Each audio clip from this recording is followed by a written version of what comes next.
I just teleported in. Hello, it's your boy, Panda Poo Face Lady. I don't know. It's been a long day. It has been a long day. Why am I here just to suffer? That is the question that no one knows the answer to, unfortunately. I seem to be stuck in one spot. How unfortunate. I'm dancing. Wee. Oh, look at that. Look at that booby shake. We got the jiggle. We got the jiggle physics.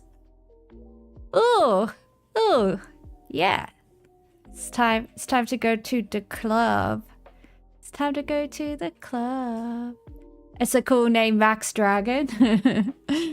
Maximum Dragon.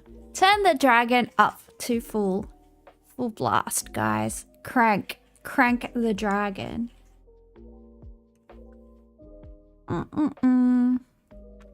Delicious tea, delicious tea. Some tea for you and some tea for me. Yeah, if you can't tell, I'm very overtired. But I don't know. Let's do the New York Times puzzle. How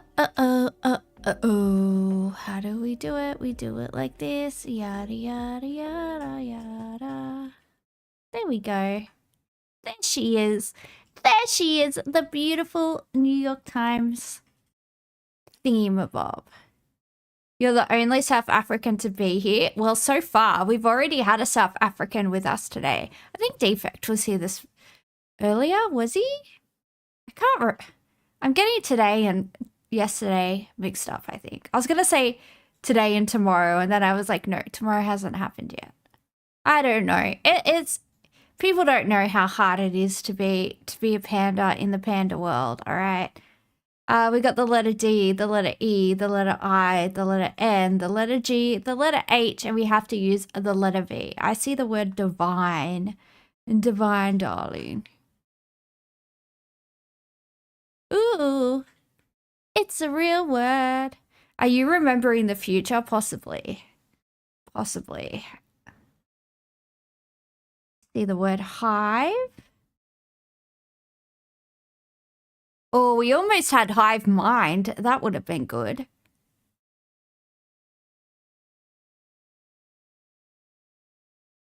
Vining? Is vining a word?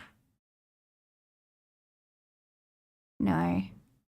Probably just your nemesis. Is that like a thing that can only be one South African per territory? Is that why you guys have like, you know, a higher than average level of violence in your country? Because if two of you get in the same area, you have to fight each other. Is that like the law or something? Edging? Ooh, edging. Hot.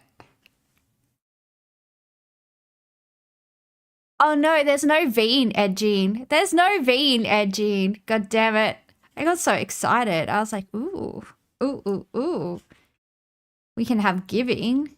Ooh. Don't know. Oh, wait. We can have giving H-E. Oh, no. There's no. There's no A. We almost could have had... probably getting banned from all the platforms, to be honest. It's Delta. He's back. Oh, Delta, do you want to hear my idea for future Spooky Saturdays and Spooky Sundays? I'm gonna like find my own ghosts and do slideshows about them. Then at the end, I'm gonna like rank how hot the ghosts are and have like, you know, like the S tier list. Like, oh, this ghost is really hot. I would let them ectoplasm all over me and I would like put them as an S tier. Because I feel like none of the other ghost people do stuff like that. I feel like that would be, you know, I feel like that's a very me thing to do. It would be funny. I'm such an idiot. Hello, Ricochet. Good to see you. Anyway, that's just, you know, that's just the type of mood I'm in. I can't take stuff seriously. Except maybe the ectoplasm. Yeah, I know. That is taking it a bit too far. That is taking it a bit too far. But sometimes I just need to. Sometimes I just feel the urge to be a turd, and it's what I want to do.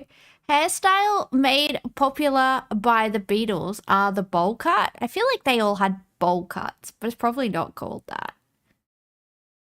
I don't know. I don't know what it's called. Doing amazing in slang.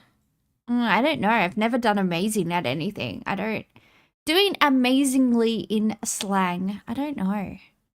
I'm unfortunate enough to have never been given any encouragement in my life, in slang or otherwise. So I don't know. Director's words at the end of a take. That's a wrap. Cut. Well, it's not cut because that doesn't fit. Maybe that's no. When the moon hits your eye like a big pizza high. Something season, 'tis the season to be jolly, la la la la la la la. Serious wrongdoing.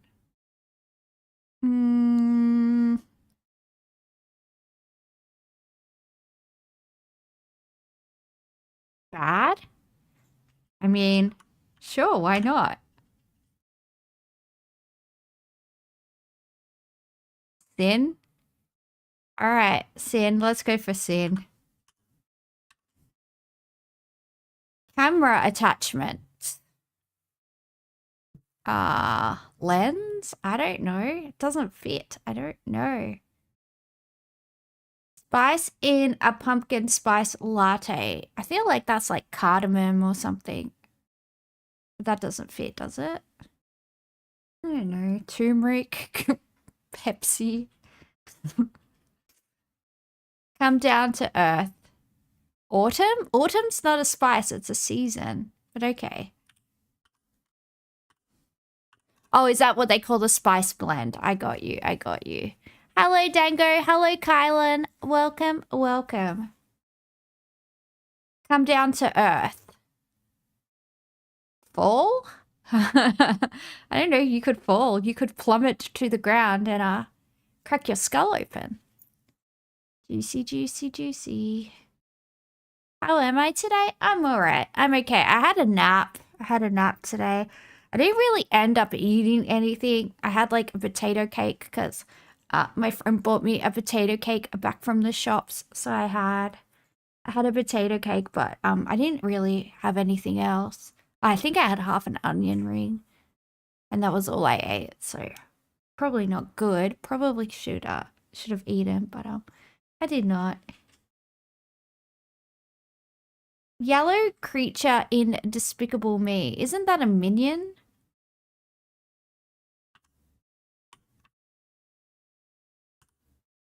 Oh, maybe this is nutmeg instead of autumn.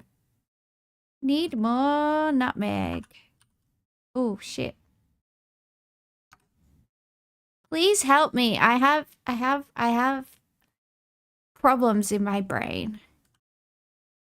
All right. Longing for. I don't know. Half an onion? No, like a fried onion ring. You know, where like they batter. You know what I'm talking about. Stop being a pest in the chat. Longing for. I don't know. Oh, wait. Am I up to there already? No. Teen who exclusively listens to music from the 70s say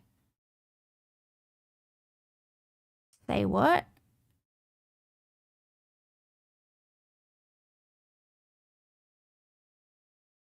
What's missing?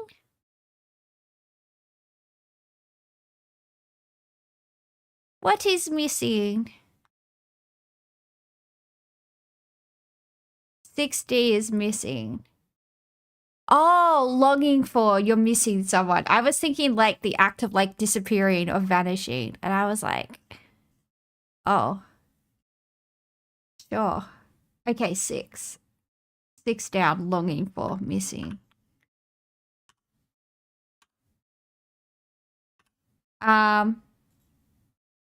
That doesn't work. Isn't Missy spelt with 2 S's? Oh well, we'll just leave it there for now. Eponym of the New York City deli featured in When Harry Met Sally. How the frick would I know? Hamilton Bills. Oh, that would be... Is he on the $1 bill? No. What bill could he be on? That's got an N in it. I don't know. New York City Commuting Organization. No idea. Letters after JK.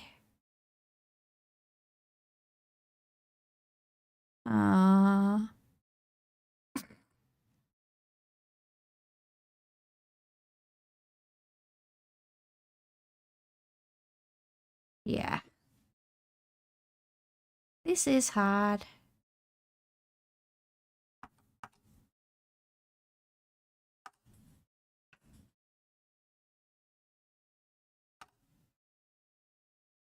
Could the hairstyle made popular by the Beatles be like the mop cut?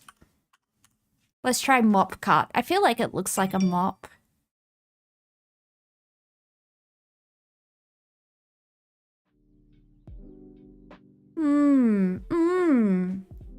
We are in a dilly of a pickle. Doing amazingly in slang. Could it be winning? Or W-I-N-N-I-N-G? No.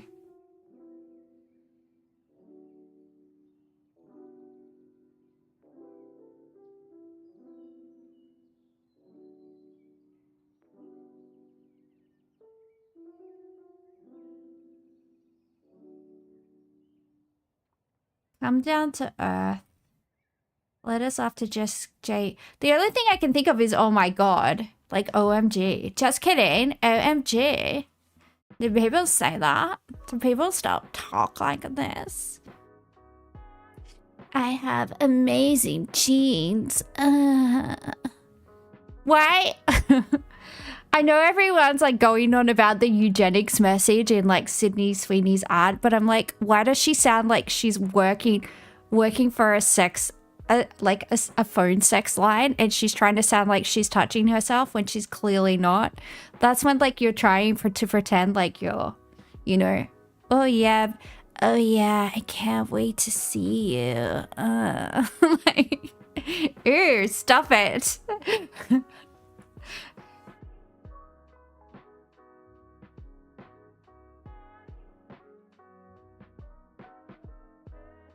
Longing for something. Six down, longing for. They could start with a T. I don't know. I've got a feeling we're not going to get anything in this. Camera attachment. What do you attach to a camera? Besides lenses, scopes, telescopic lens. That's a funny ad. She just sounds like... I'll tell you this about her. I bet you she's faked a lot of orgasms in her life. I feel like she has faked a lot of orgasms in her life. And I'm against that, really. You make them do the job properly. That's what I say.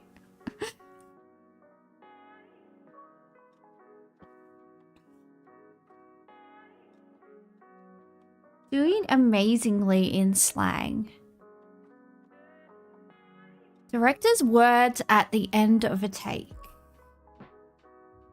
'Tis the season, serious wrongdoing. Camera attachment. Spice in a pumpkin spice latte. Come down to earth.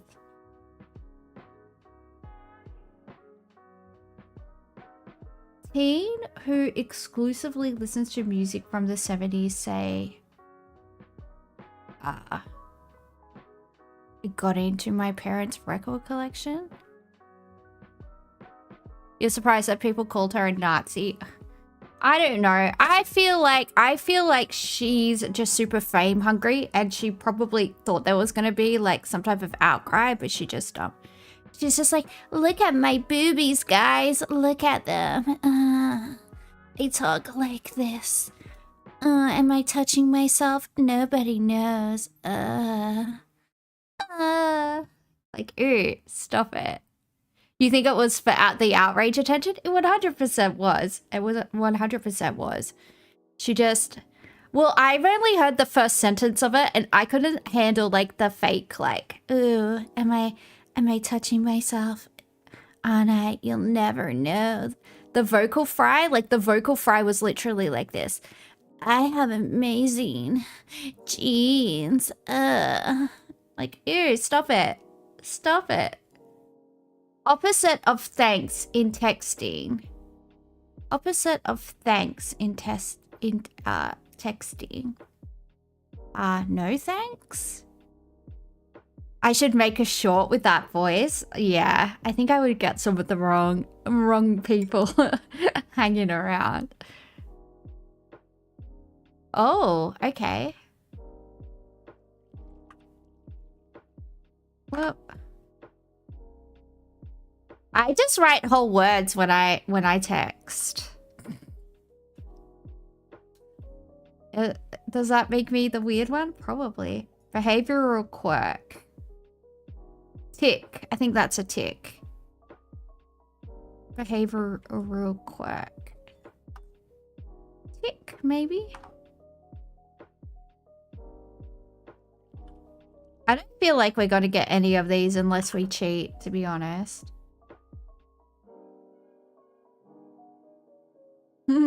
This is a mess.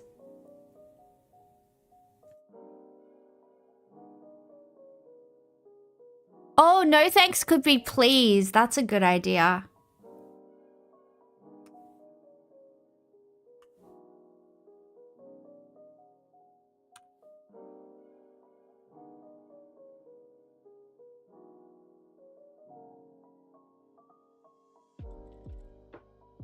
I don't know how you spell it, to be honest.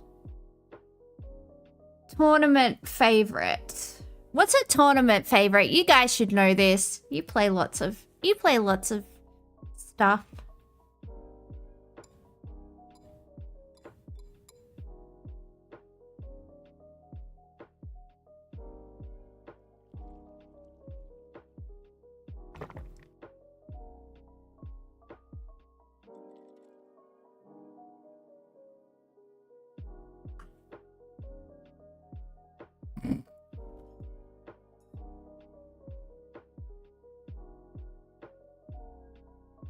Tournament favorite. First seed. Ooh, that sounds so gross. But it probably is. Probably is first seed.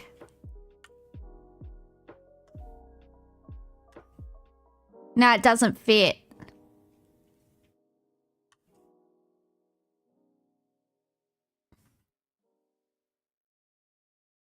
One seed? Sure.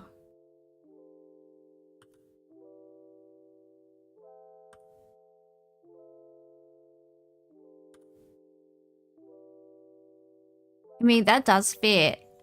But if you only have one seed, does that mean you have to go see the doctor?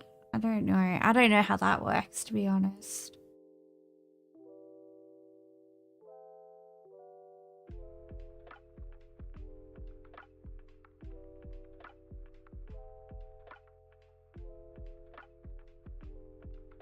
"12 across zoom lens." Ooh. That is a camera attachment, so that does help, actually. That does somewhat help us along. Because we're struggling out here.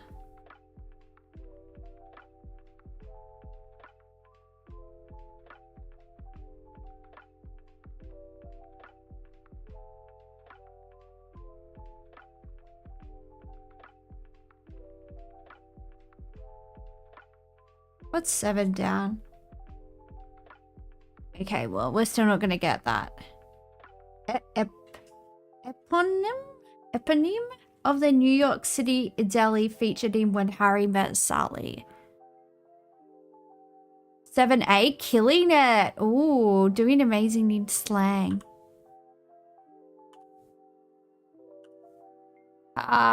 It doesn't fit. God damn it.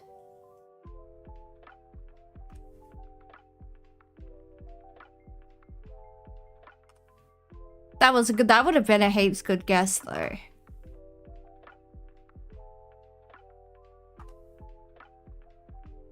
We don't know what this is, so.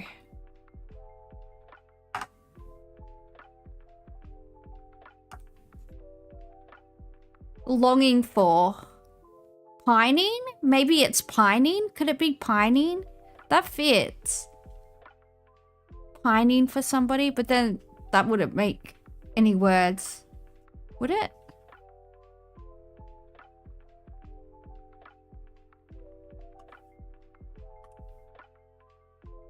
Oh, end scene. This is end scene. Something a director says at the end of a take. End scene. Okay.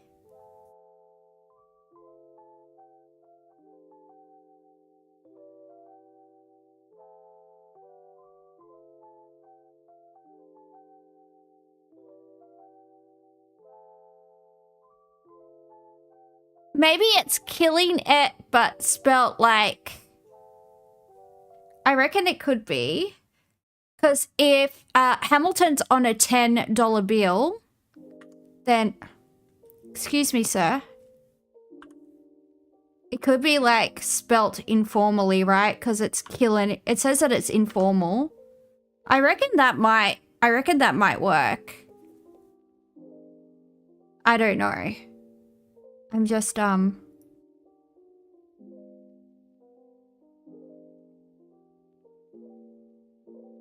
Oh, kids that listen to music from the 70s are old souls. Yeah, I saw that just as... Cool. I think we got that at the same time. Come down to earth is land. Okay, are we ever going to get this Beatles one? I don't think we're going to. Hairstyle made popular by the Beatles. I thought it was the bowl cut, but it's not. It doesn't fit. What's 14 down? Letters after J. No, that doesn't work. What's LMN? Mop top? Okay. So close. One square is a miss.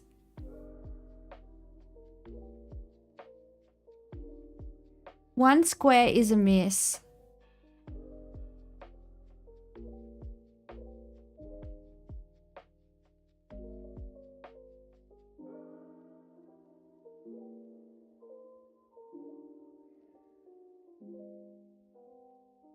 $16 across his land. Yeah, I got that one.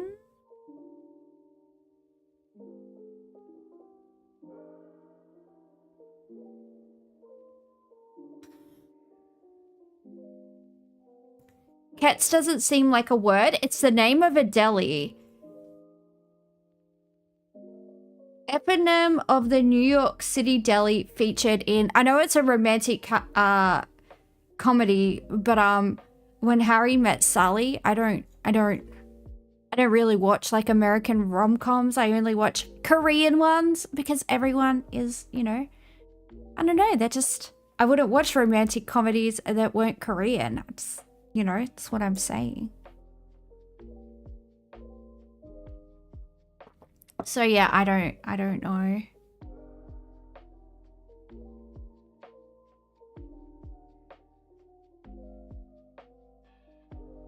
I mean, it feels like maybe something's spelt wrong. Or what's 7D? What is 7D? Eponym of the New York City deli featured in When Harry Met Sally. I mean, we're going to have to look that up. Does anyone freaking know what it is? I mean, I highly doubt it. But, I mean, we feel pretty confident with these. Doing amazing in slang. Director's words at the end of the scene. End scene. 'Tis the season. Serious wrongdoing. Thin. Camera attachment. Zoom lens. I feel like that works, right? Spice in. Pumpkin spice latte. Come down to earth. Oh, end scene. I thought they said I thought they said end scene. It could be end scene. Oh, I'm just dumb. I get it. I'm just an idiot. Cool. Good to know. I always thought they said end scene because that makes sense because the scene has ended. The cessation of the scene has, I don't know, ceased? Cease and desist. Bam. I wonder if I'll ever get a cease and desist letter. How exciting. The future is bright, kids. The future is bright. I look forward to it. I look forward to seeing you in court. Poo-poo platter. Ooh. All right. You know the rules, and if you don't, well, aren't you a lucky person? So there's 16 words. There's 4 categories. We don't know what the categories are. We have to group 4 words that might form a category and guess. And it's incredibly frustrating sometimes. We got smartwatch, bowl, oil, chicanery. Ooh, chicanery, that's a good one. Coolant, podcast, hippodrome. Don't even know what that is. Vape. Leg. How do you say that? Legotomy? I don't even know how to say that. See this word here, this one, whatever that says. Crypto. Deceit. Fuel. Coliseum. Subterfuge. Brake fluid. And stadium. Didn't mean to highlight all of those, or did I? I don't know. I don't know what I'm doing anymore. Nobody knows. Nobody knows.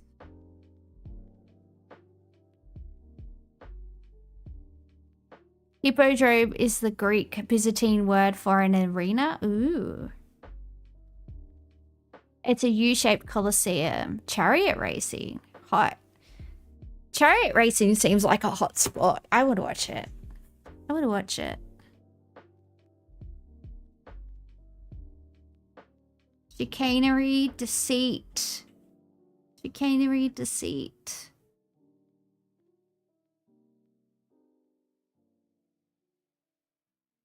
I got nothing. Oil, fuel, brake fluid, coolant. I feel like that's too easy. Oil, fuel, brake fluid, and coolant. No, that's definitely... Oh, could be stadium, hippodrome, coliseum, and stadium. Yeah, that is sporting arenas. That does work. Let's do that. Coliseum. Stadium. Where are you? I need you. Hippodrome.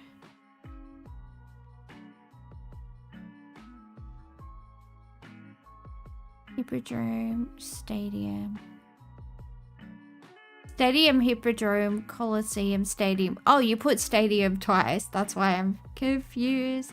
It's not that I'm dumb, guys. Bowl? Is that where they play? I guess they have the Super Bowl. Maybe that's where they play. Arena! We did it. We did it! And by we, I mean Hyperborean. I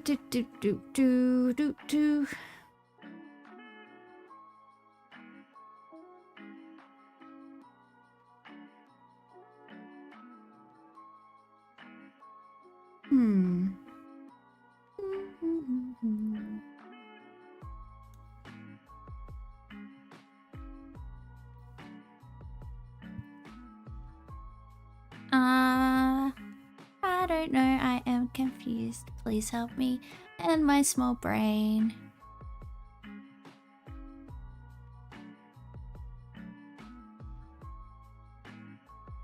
I think I do actually need to get some Panadol, actually. I think I have an estrogen headache coming on.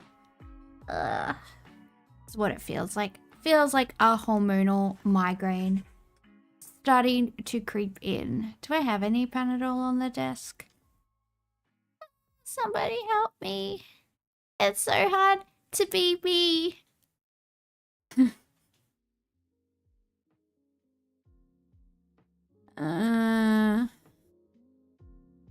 Coolant. coolant, podcast, smartwatch, vape. How do you even say this?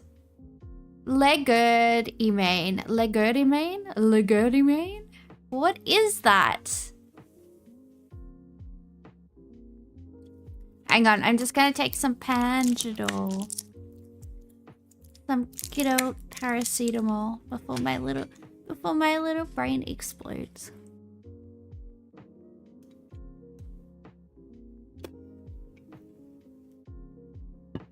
Wow.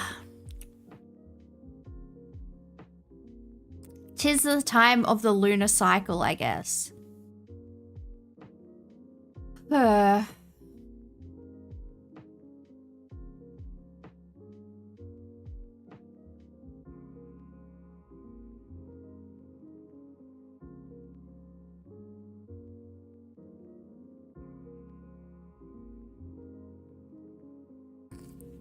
I actually just have no idea.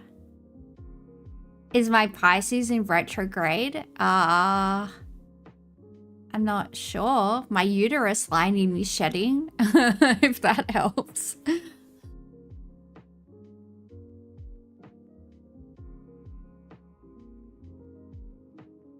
Boop, boop, boop, boop.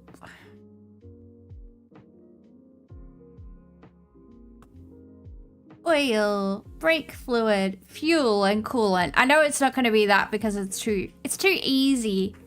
And they would never let us. I feel like the car one is worth testing. Okay. And we'll probably say like one wrong. Coolant, oil, fuel,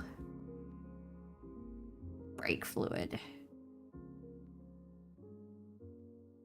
Liquid you put into cars. Oh, you little poo. You little poo-poo head.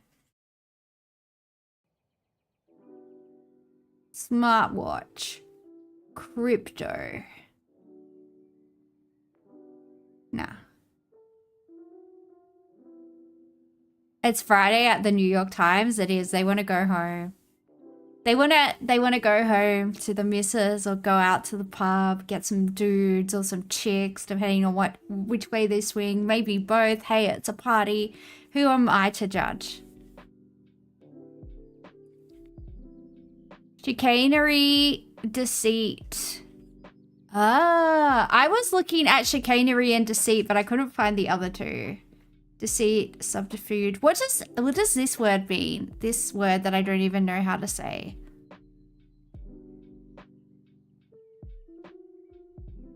Skullduggery.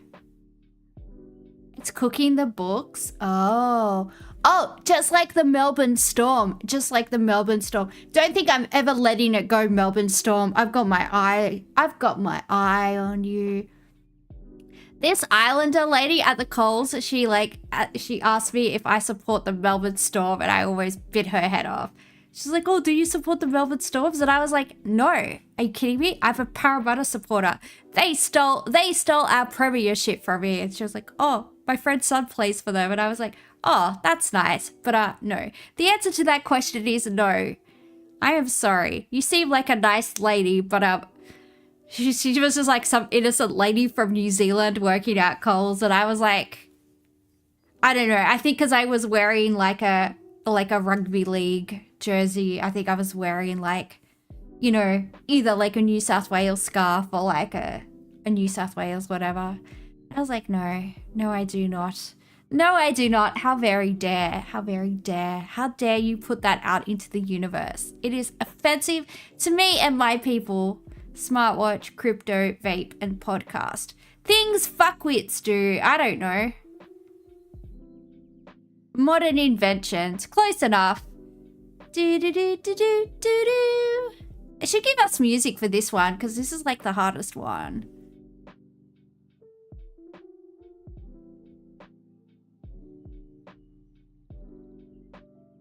Sydney's nightlife hits snooze fest as foot traffic slides on a downhill trend. That's because I'm not in Sydney anymore, and even if I was, I'm too sick to party. Look, I bring the party. That is what I'm saying.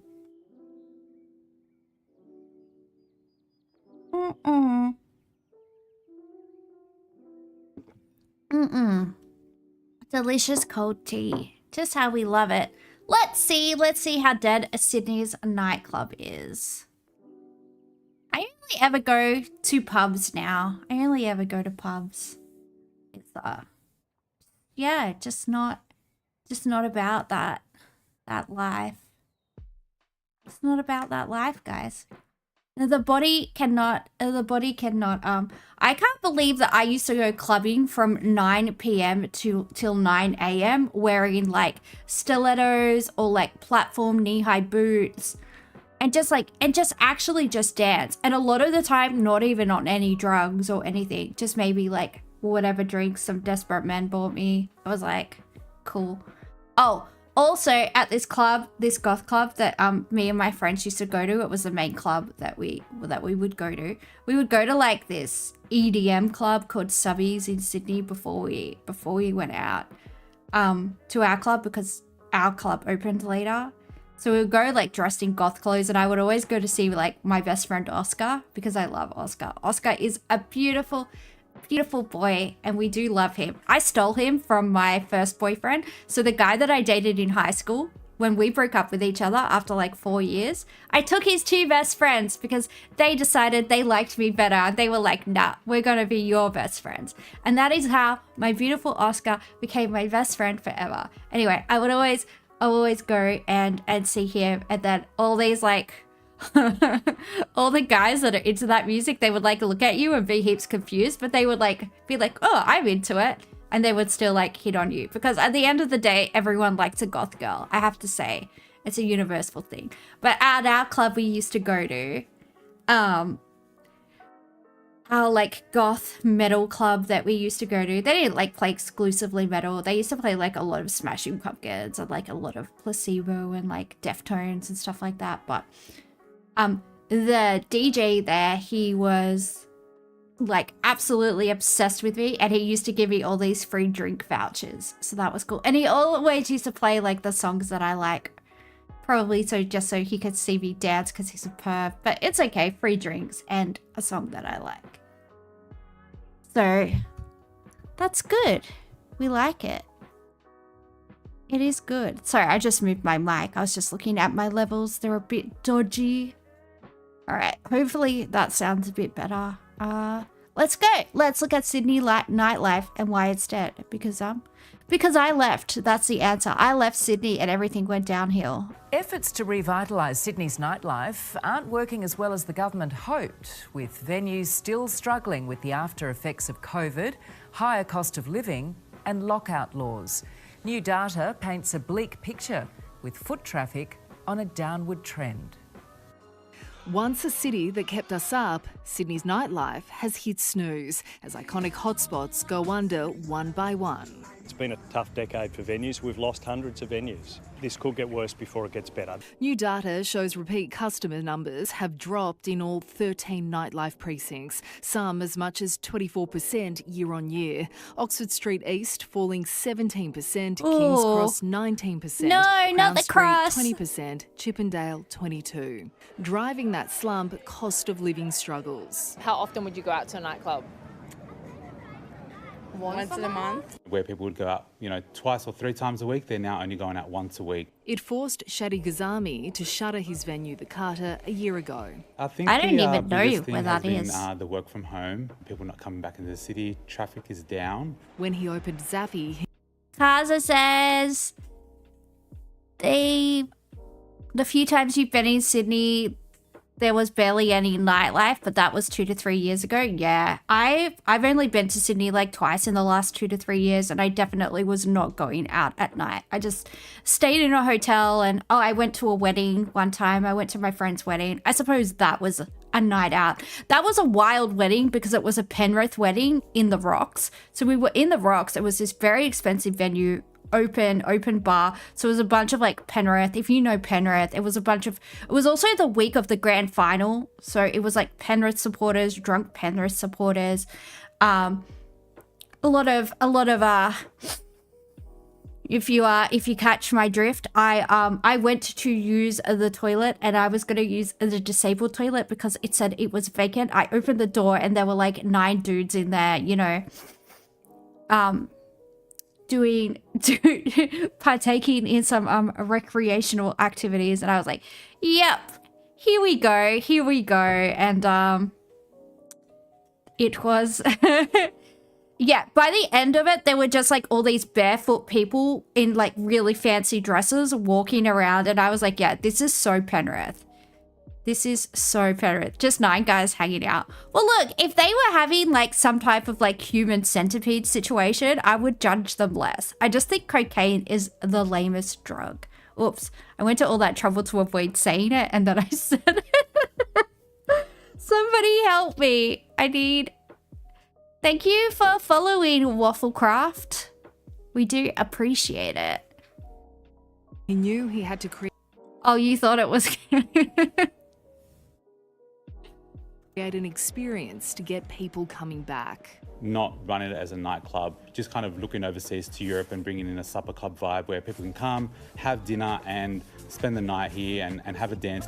The state government is trying to ease pressure, cutting liquor licensing fees at live music venues and protecting them from noise complaints. Reducing the $100 a litre spirits excise would also go a long way. The federal government's already acted on some of the tax on beer. That was very welcome. Of course, if they acted in this space on spirits, it'd be welcome as well. Another component is our culture is simply changing. Once a nation of beer swiggers, a booming health industry is seeing more young people switch their vodka Red Bulls for Pilates and run clubs. It's also kind of expensive to waste all your money on drinking, then you're not having fun and not living in a moment. Sophie Walsh. What? She needs to do less of whatever she's doing. Slower words.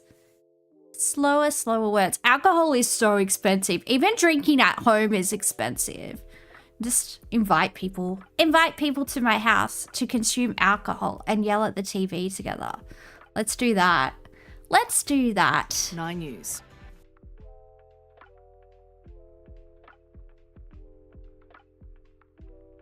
Ooh, 3 people stabbed during wild brawl at Melbourne house party.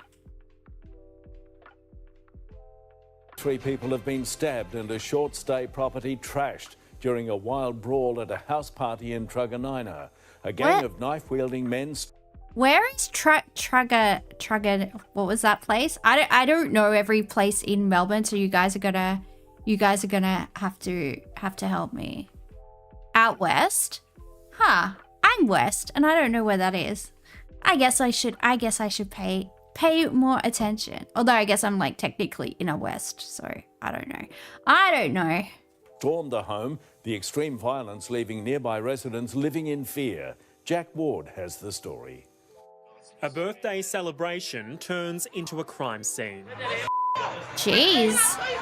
As officers shut down this party in Truganina. Wasn't surprised at all that it was this house. The home was stormed just after 4:30 this morning by up to 10 armed attackers. They smashed a window to get in. There's a lot of blood onto the street.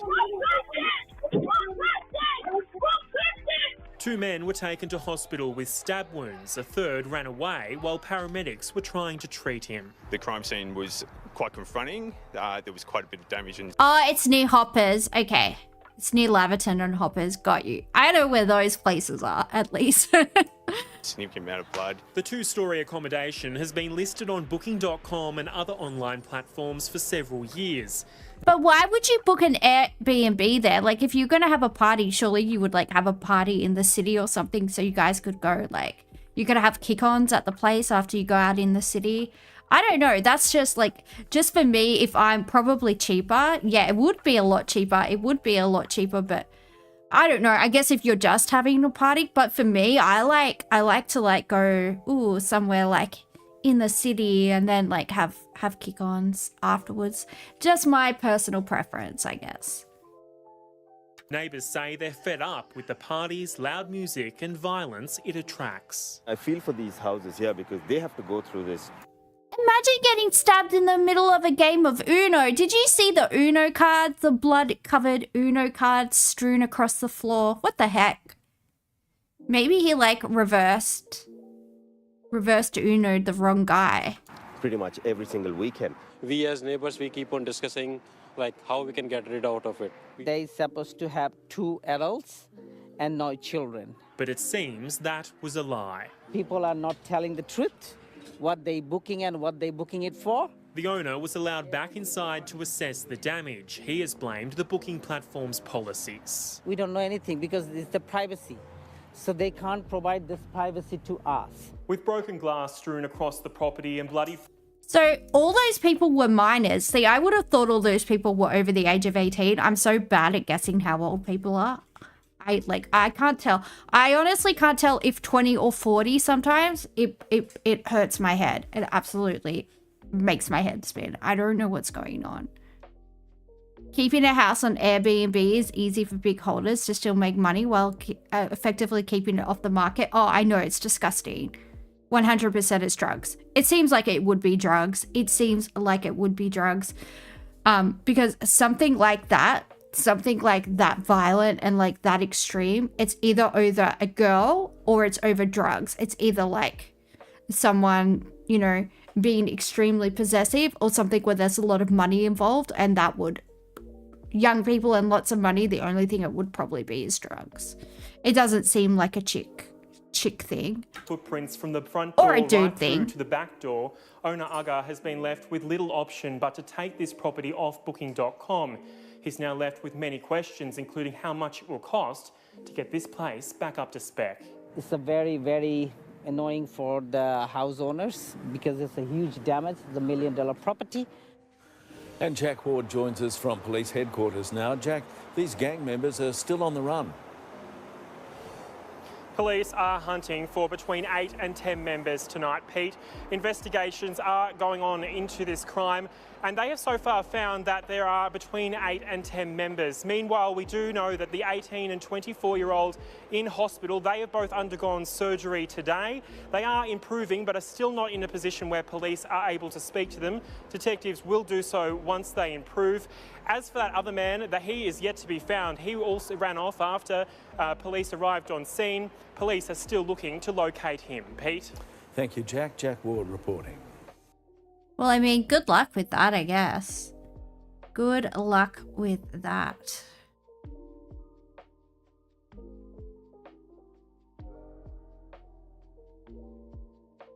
Do I have any other silly news stories? I mean, that wasn't silly, but, you know. Melbourne Hoons issued tens of thousands of dollars in fines. Ooh. I love hooning. I love hooning. I love driving fast really late at night. But like when there's nobody on the road, when it's like 3, 4 a.m. I do like it. I do like to go fast. Broom, broom, fast. It's fun. It's fun. Do I have problems? I don't know, maybe. Cars going fast are fun. Gotta say. Gotta say. Put on notice as police issued tens of thousands of dollars in fines for dangerous drivers and defective vehicles.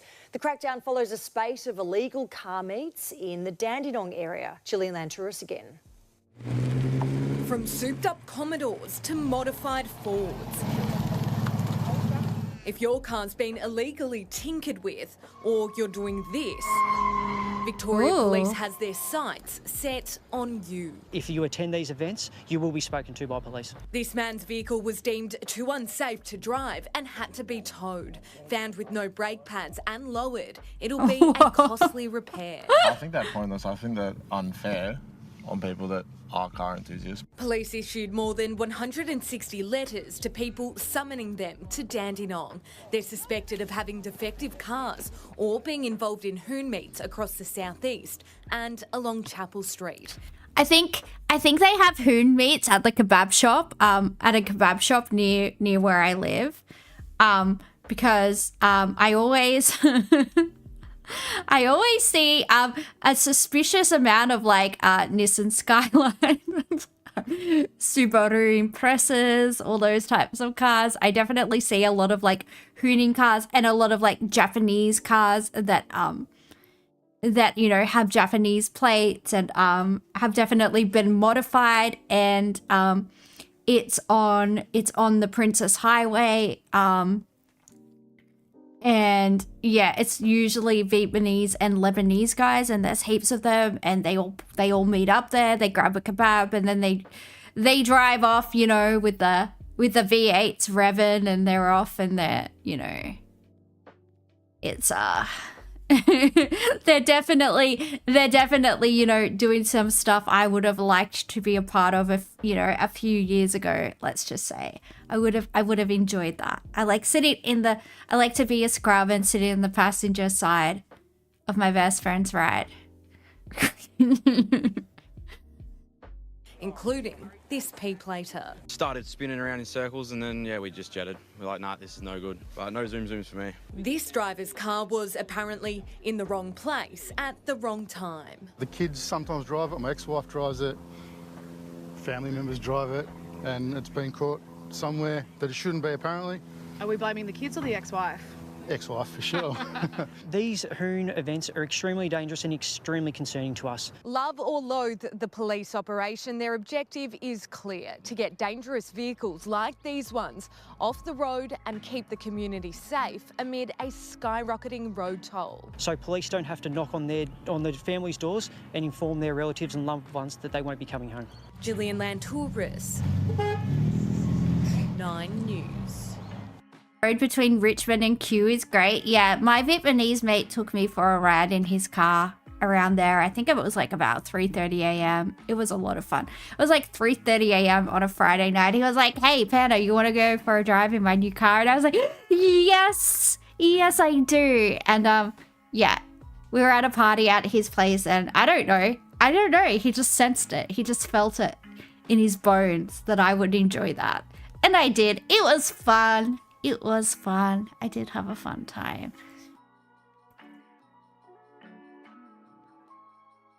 Government unite to... Oh no, that's not what I wanted. Where's the other one? Postman charged over $1 million bank card fraud. I think he's been stealing people's new debit cards or something. You know how you get those in the mail and then it's a whole thing? This you is know. 9 News with Georgie Garden. Good evening. He was supposed to be delivering mail, but a Sydney postman is accused of stealing letters containing bank cards during the postal run in some of the city's most affluent suburbs. The Australia Post employee, one of 3 men charged with pocketing almost $1.5 million. Whoa, that's a lucrative scheme. Postman Mauro Caluzzi is usually the one knocking on doors, but yesterday morning before dawn, it was police delivering a message. The 56-year-old alleged fraudster taken into custody.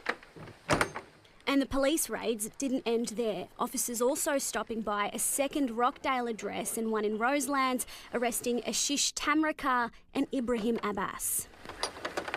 Caluzzi's job at Australia Post allegedly lucrative for the trio.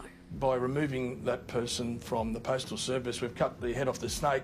The scheme allegedly siphoning more than $1.4 million from customers' bank accounts. Police say Caluzzi took at least 70 bank cards from customers in Edgecliff, Woollahra and Double Bay and Oh, this is Sydney. Wow, those are some rich people's suburbs. I don't know why I just assumed this was in Melbourne. I guess because usually it feeds me stories in Melbourne. Edgecliff, Double Bay and Woollahra. Oof. Oof, that is some serious coin. That's if like there were like 52 racks. That's the type of money we're talking about. Applied them to 2 separate organised crime syndicates in Rockdale. They've used the money for their own gains. That includes designer bags, shoes and watches that were all seized, as well as vapes, cigarettes and tens of thousands of dollars in cash. The alleged fraud... I miss smoking so much. Why does it have to cost so much money, cause premature aging and cancer?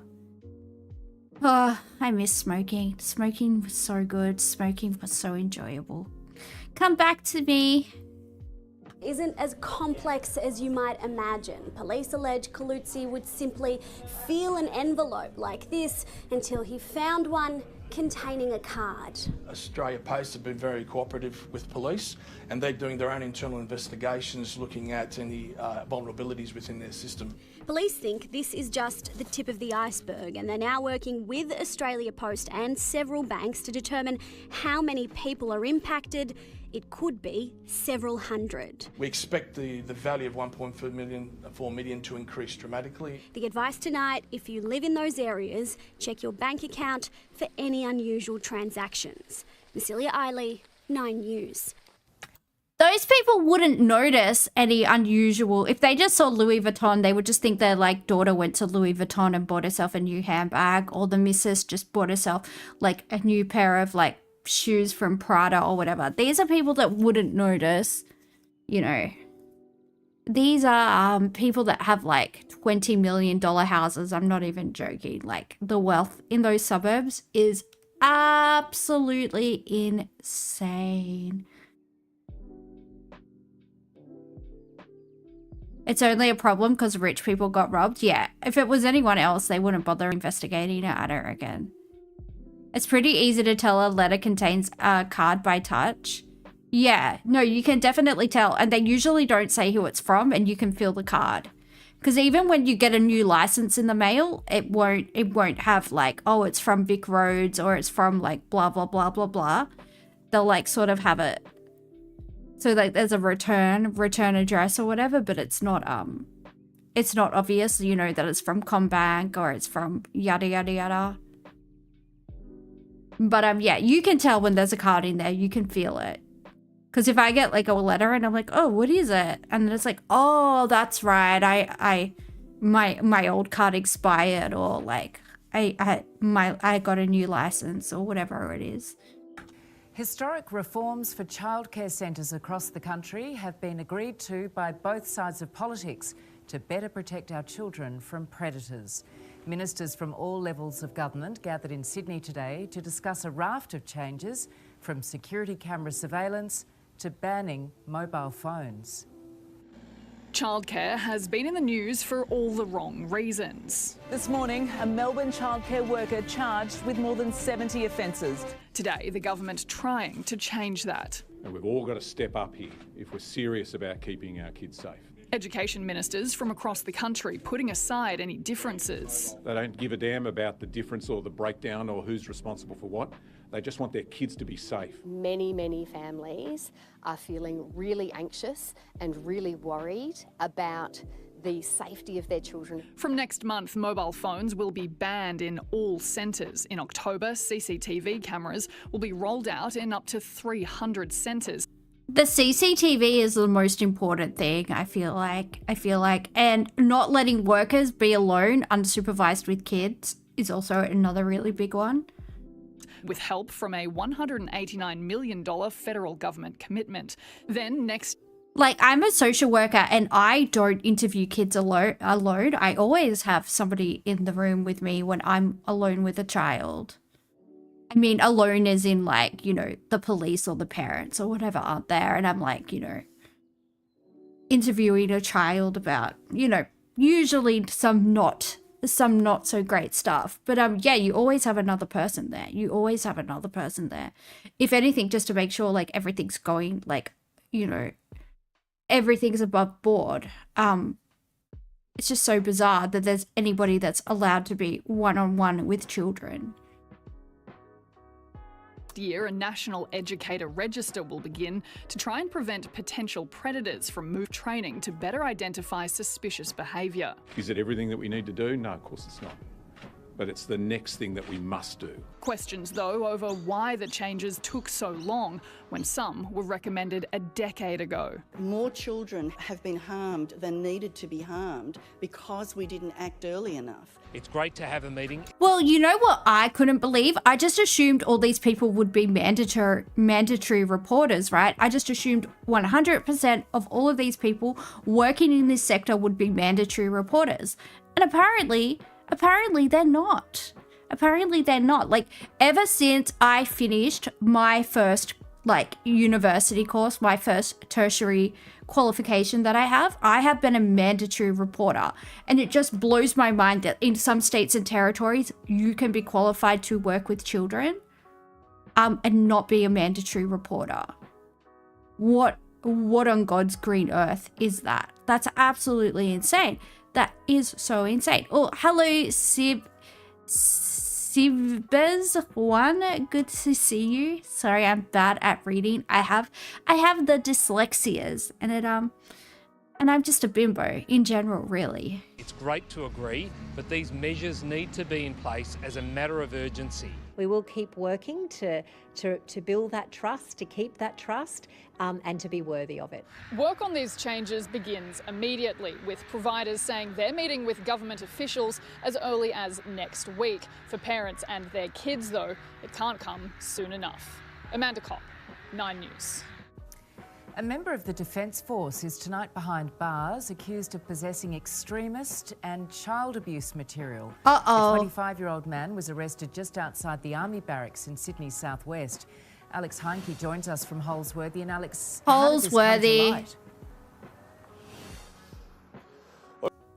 This army base near Liverpool, in the Liverpool area, is notorious for you know, things happening to young women in the area by people that frequent that base. I used to work in SA social work, and this was a well-known thing, allegedly for entertainment purposes only. But it was known. Let's just say this place was known. A lot of sickos out there. It all started earlier this year, Georgie. Police will allege that this 25-year-old Jonathan Salter attended a right-wing extremist event in Marsfield. No, they were Australian. They're Australian Defence Force, unfortunately. Hyperbovian, the people that were doing things to local women, they were Australian in the Australian Defence Force. It's an army base in southwest Sydney near Liverpool, because one of my friends was the SA worker at Liverpool Hospital, and she used to tell me about it. She used to tell me how many of them were the majority, the bulk in that area at one point were from the Holsworthy. Now, I do have to say allegedly, even though this is stuff that I was told personally, just because I don't want to get like sued by somebody. I don't want to get sued by the Australian Defence Force or something. This is just allegedly, but this is something that I was told, so. That's when really they had their eyes on him. So you fast forward to yesterday morning when police made that arrest. Well, the Australian Federal Police will allege inside that unit they found extremist material, including videos of terrorist attacks. But police will also allege they believe that Salter had child abuse material in his possession. Let's not get into any of those details. It's simply not appropriate for a 6 o'clock audience.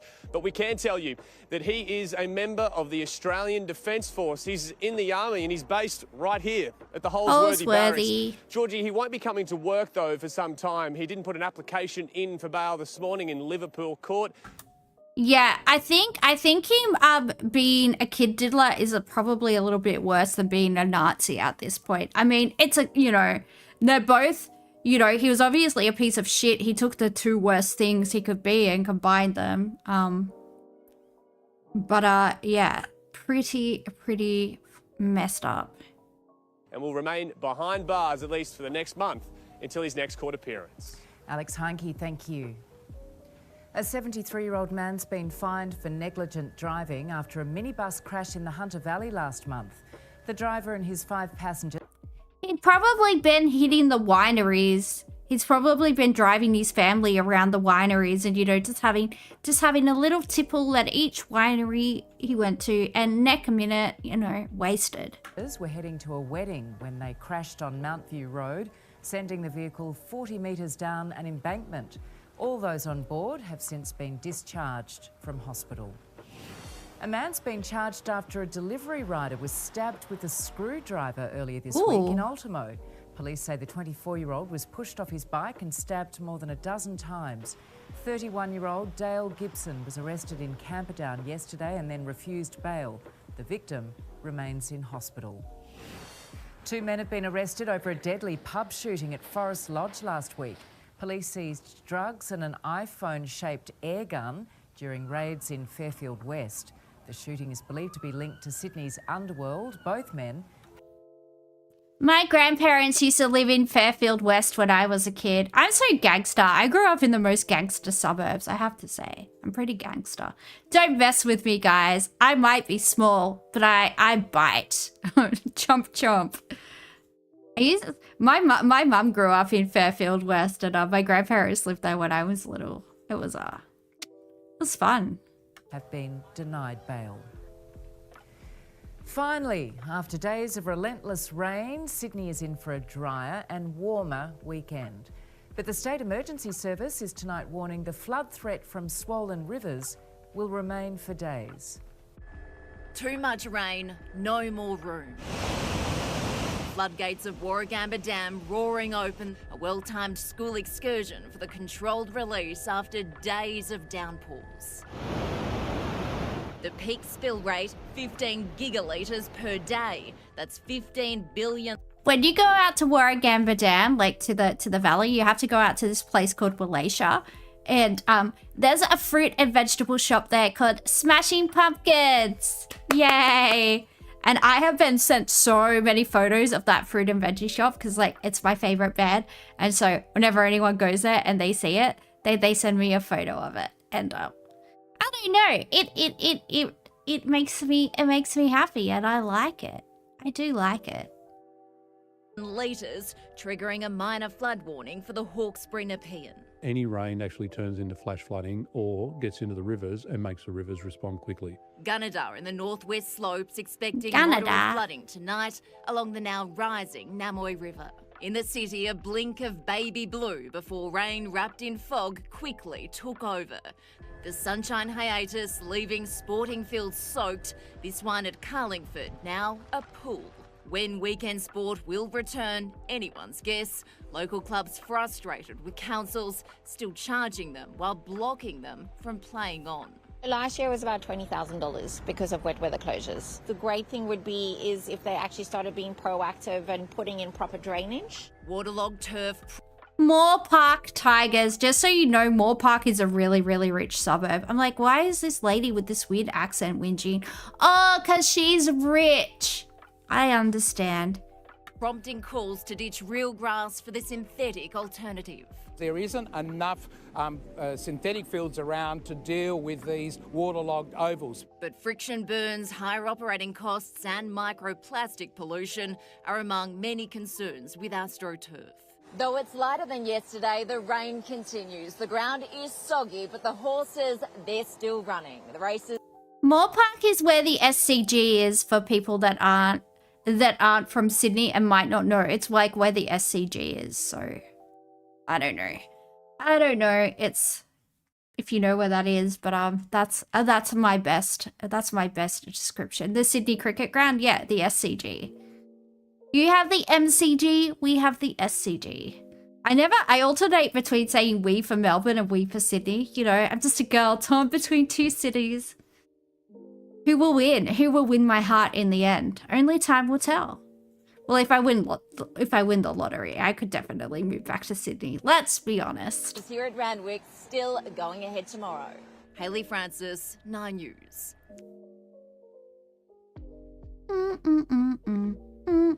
Sydney is way too expensive. Wafflecraft, it is way too expensive, and it sucks, but cannot afford to live there. Probably ever again. It's not worth it. Stay in Melbourne. Yeah, I know, but I just miss Western Sydney. I grew up in Western Sydney and I miss it.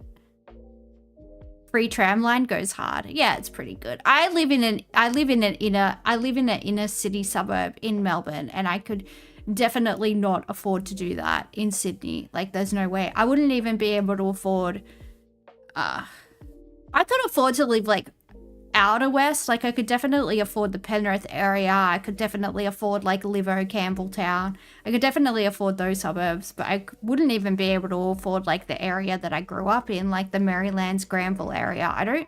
It's so nuts. It's absolutely nuts, like what they want to rent a house out there. Absolutely nuts.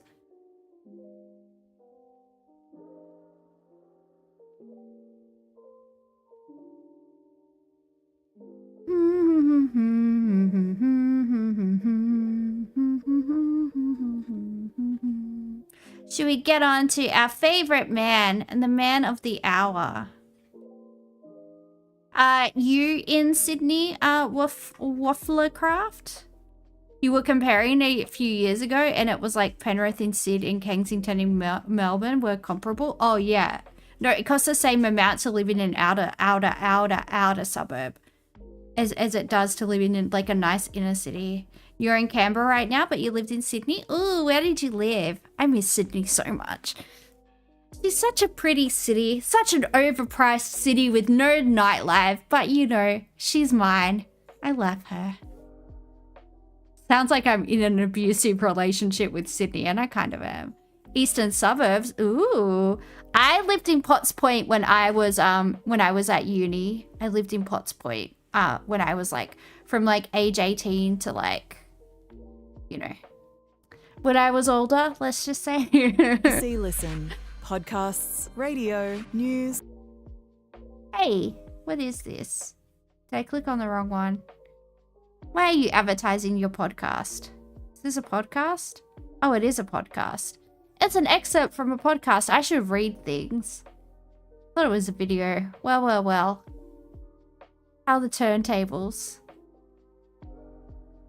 I need visuals, guys. I need visuals. My ADHD will not be quenched by this.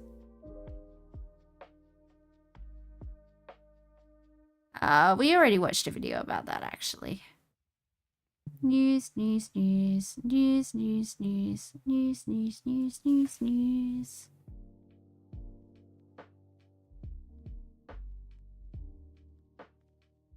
Hits back at Netanyahu amid a diplomatic row. I think we watched that yesterday. I think we watched a story about that yesterday, almost certainly.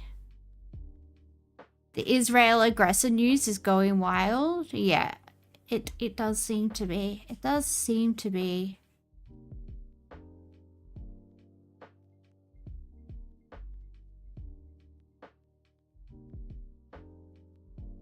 Helps if I go to the news tab.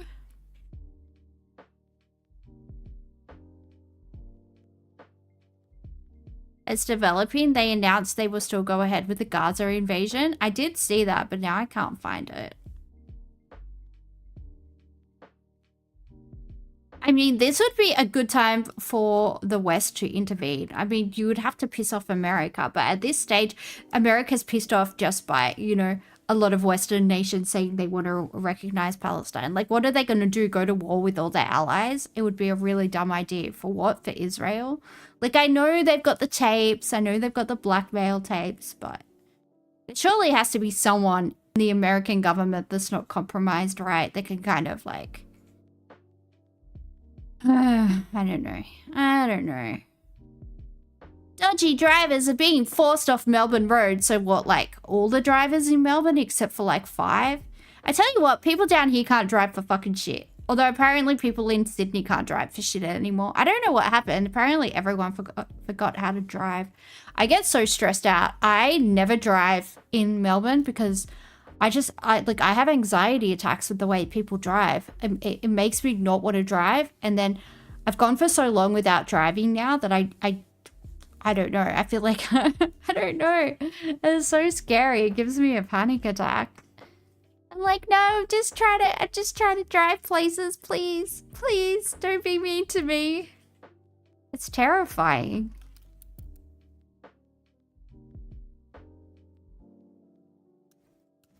You were wondering why I haven't serviced my car in so long? Well, because of my lupus and COVID, I just stayed home. You got a brake check by a little dick Dodge Ram the other day. Yeah, they like to do that. They do like to do that.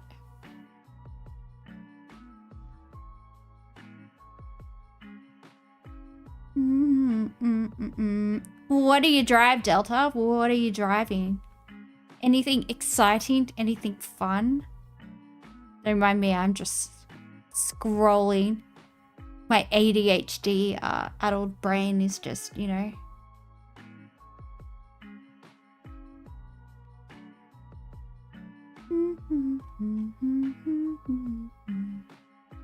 Your work car is just a Hilux? I like Hiluxes. I do like them.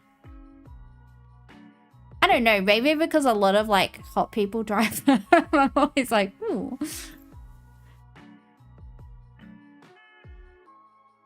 Australia's top private schools revealed. Ooh, is it the more expensive ones?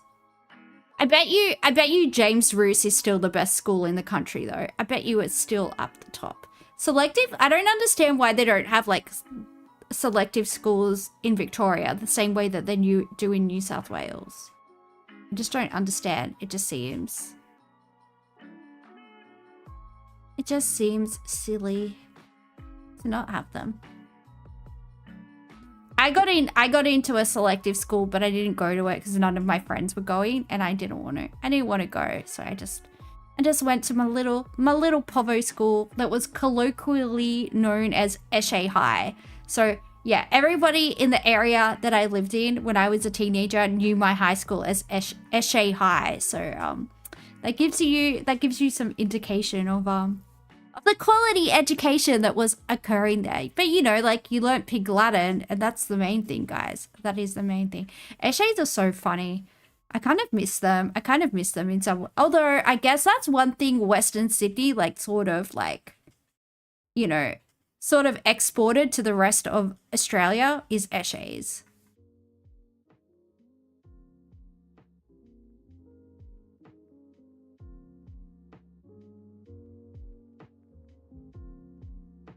I want to see where the top private schools are so I can learn what their uniforms look like. So when I see that, I can be like, "Her, Rich, see you next Tuesday. See you in the Northern Territory."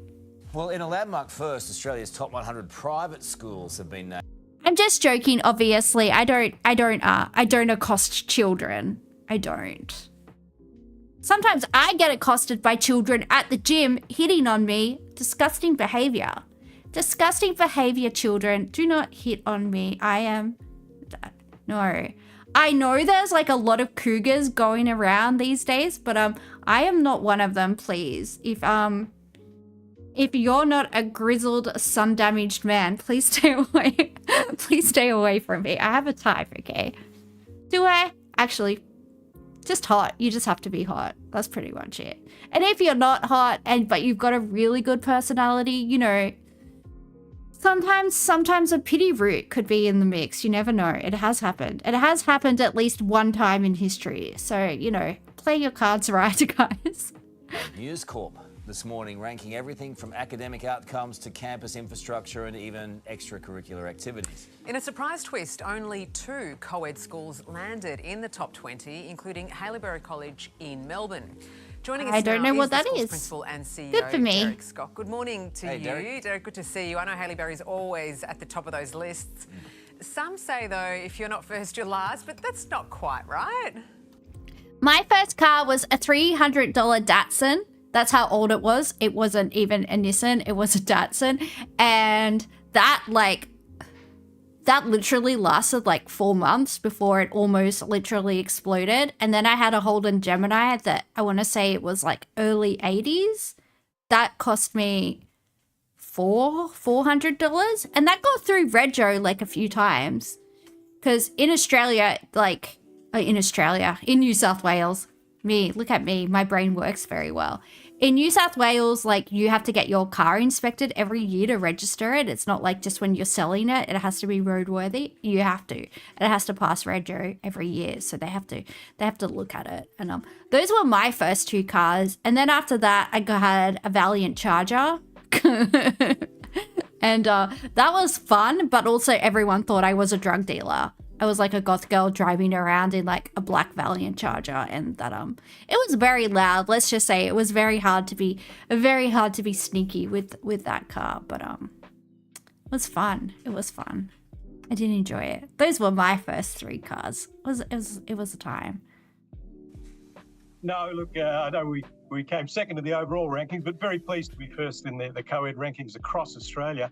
You know, the independent school sector is a really dynamic sector. There are more than 1,200 schools across Australia in the sector. So to be ranked at the top of that amongst some very fine schools working with great educators, it's a great honour and a great privilege. Carl, I think the feeling today is a bit like you would have felt. Wait, they have their own pool? I don't know why I'm shocked they're rich. Of course they have their own swimming pool. What the heck? Man, my parents used to struggle to find the money for me to go to the public pool. What the heck? I know how the other half live, jeez. It's nice. It's nice. I'm jealous. I want money. Give me money. I've had the chance to like marry some super rich guys, and sometimes I'm like, damn, should have done that. Should have done that.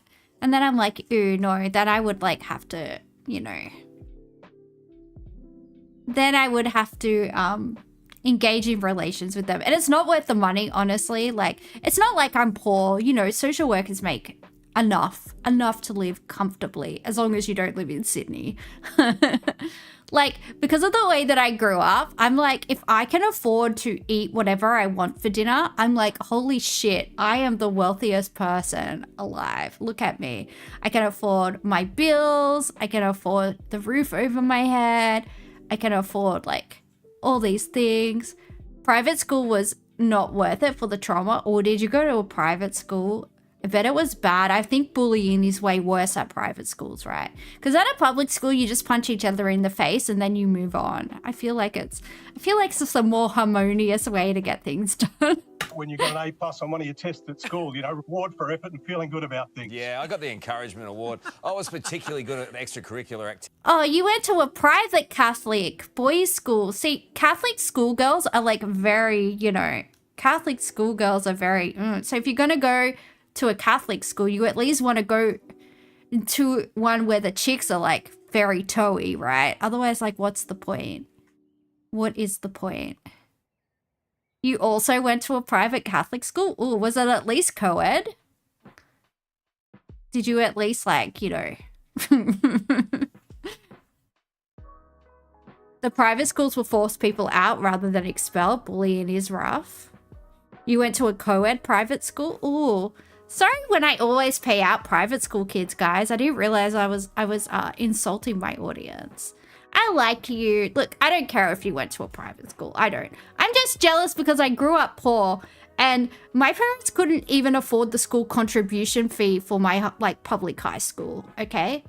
And my high school boyfriend's family had to buy me like shoes and stuff one year, so it's you know, it's tough out here. It's tough out here for a little panda. Activities though. Oh, yeah, right. Look, were you surprised by the lack of co-ed schools in the top 20 or not really? Look, I think that there's a great diversity in the sector and there are a lot of small girls' schools that do a great job. There's some really fine boys' schools, but yeah, it's perhaps a little bit surprising. But I think the main thing is there's choice for families. There's a lot of choice across the states and territories about schools to go to. And that's a good thing to have in this country. There's fabulous state schools doing a wonderful job as well. It's a vibrant sector. I know it gets talked down a lot, but gee, our educators in Australia do a marvellous job. Let's see. I want to say James Roos High School is still the #1 school in the country. I feel like it's always going to be, right? But I just love that like a selective public school in Northwest Sydney can, you know, can take out the crown. Top schools, high schools. I should specify high school, right? Top high schools in Australia. Let's go 2004 because we don't know 2025 yet. I mean 2024. Is my brain okay? It's really not. James Roos Agricultural High School. Consistently top-ranked high schools in Australia for 2024 include James Roos Agricultural High School, North Sydney Boys, which it's in North Sydney, so it's rich, but it's still a public school. Damn, son. North Sydney Boys High School, Balcombe Hills, which is also a selective. These are all selective. High School, Sydney Grammar, Rich People School, Sydney Boys High School, Rich People School, but public selective. Wow. Look at the selective schools. Look at the selective schools go. We do like to see it. We do like to see it. Although there are some selective schools. There's a Penrith High is selective. Auburn Girls is selective. Not Parramatta. Granville Boys is selective, but not not academically selective. I can't remember what it is, but they keep on showing it on the news and saying that it is cultivating Islamic extremists, and I'm like, hey, that's where a lot of my childhood friends ended up going to high school. Okay, keep Granville boys out of your mouth, media. That Avi Yemeni guy, he made a video about Granville boys, and I got so mad. I think I actually wrote like the media, like, what's it called, the media watchdog people. I wrote to them, and I was like, he's doing a classism and a racism, and I will not stand for it. Yeah, AMCA, that's the one.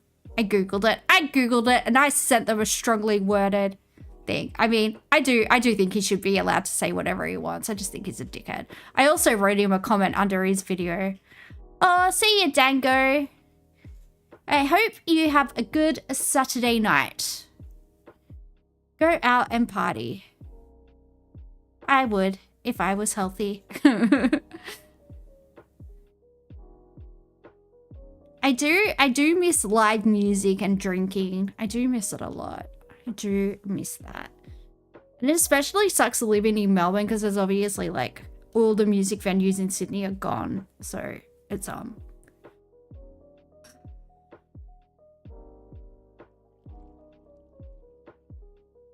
Melbourne High School. I'm guessing that's public. Is that Melbourne High School public? I'm guessing it would be. It's a selective. Oh, you do have a few selectives. Okay. Just not as many as we do. I gotcha. I gotcha.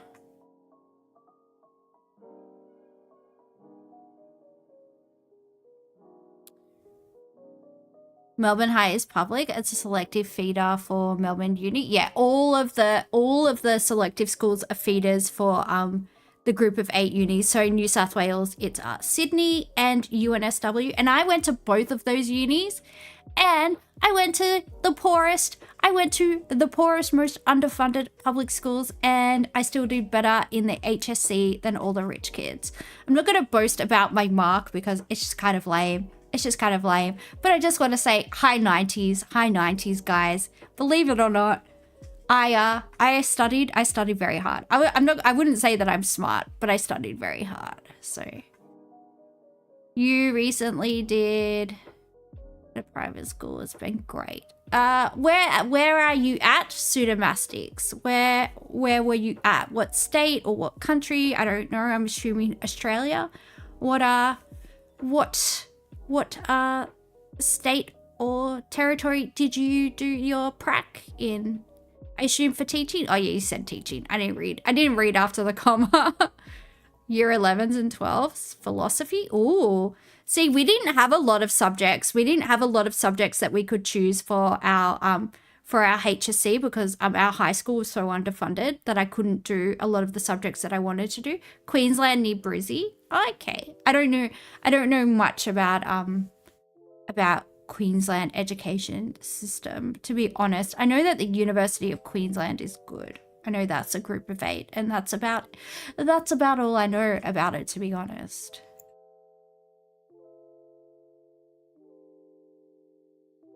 You legit got an ATAR of 50? There's nothing wrong with that. Just for me, like with the family that I came from, and like I didn't want to, end up in a situation where I was also going to have a very hard life and live in poverty. So I saw like education as my only way out of like breaking the cycle of poverty. So it was just incredibly important to me to study as hard as I could, and that was something that I like focused on. But it's not necessarily, it's not necessary for everybody.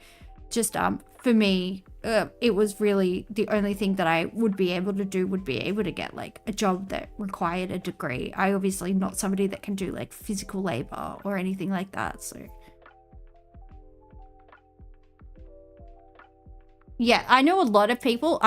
Like for example, my best friend was expelled in year 10, and they still done all right for themselves. They earn more money than I do, and they got expelled in year 10. So I did hang out with the naughty kids. I'm not gonna lie, I was a naughty kid, but I was a naughty kid that never got in trouble because I was very polite to the teachers, even though like I smoked and stuff.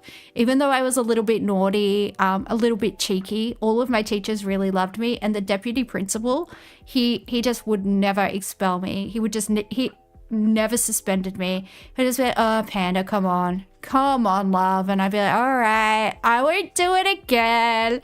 And then I would like leave, and I would probably do it again a few months later because that's how I roll. Thanks for the nose news.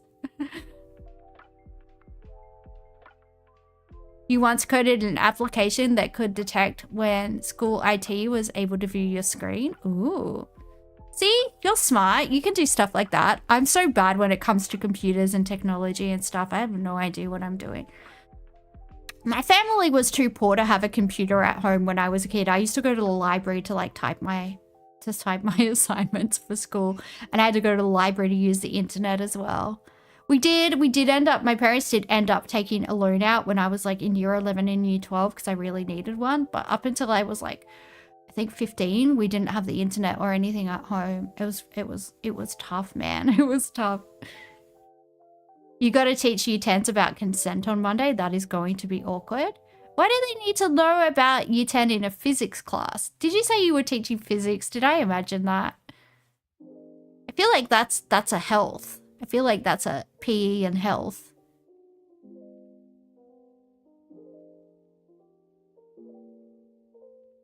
Anyway, consent is important to learn about. So, I could just stand in front of a group of kids and talk about sex. I don't. I'm so desensitized to everything because of the job that I do.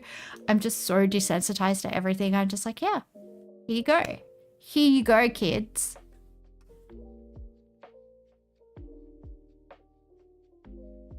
And tweeted this week that, you know, why is Ukraine not hitting back deep into Russia and so on? He seemed to be... Bring out the banana. Do they still do that for showing you how to put on a condom?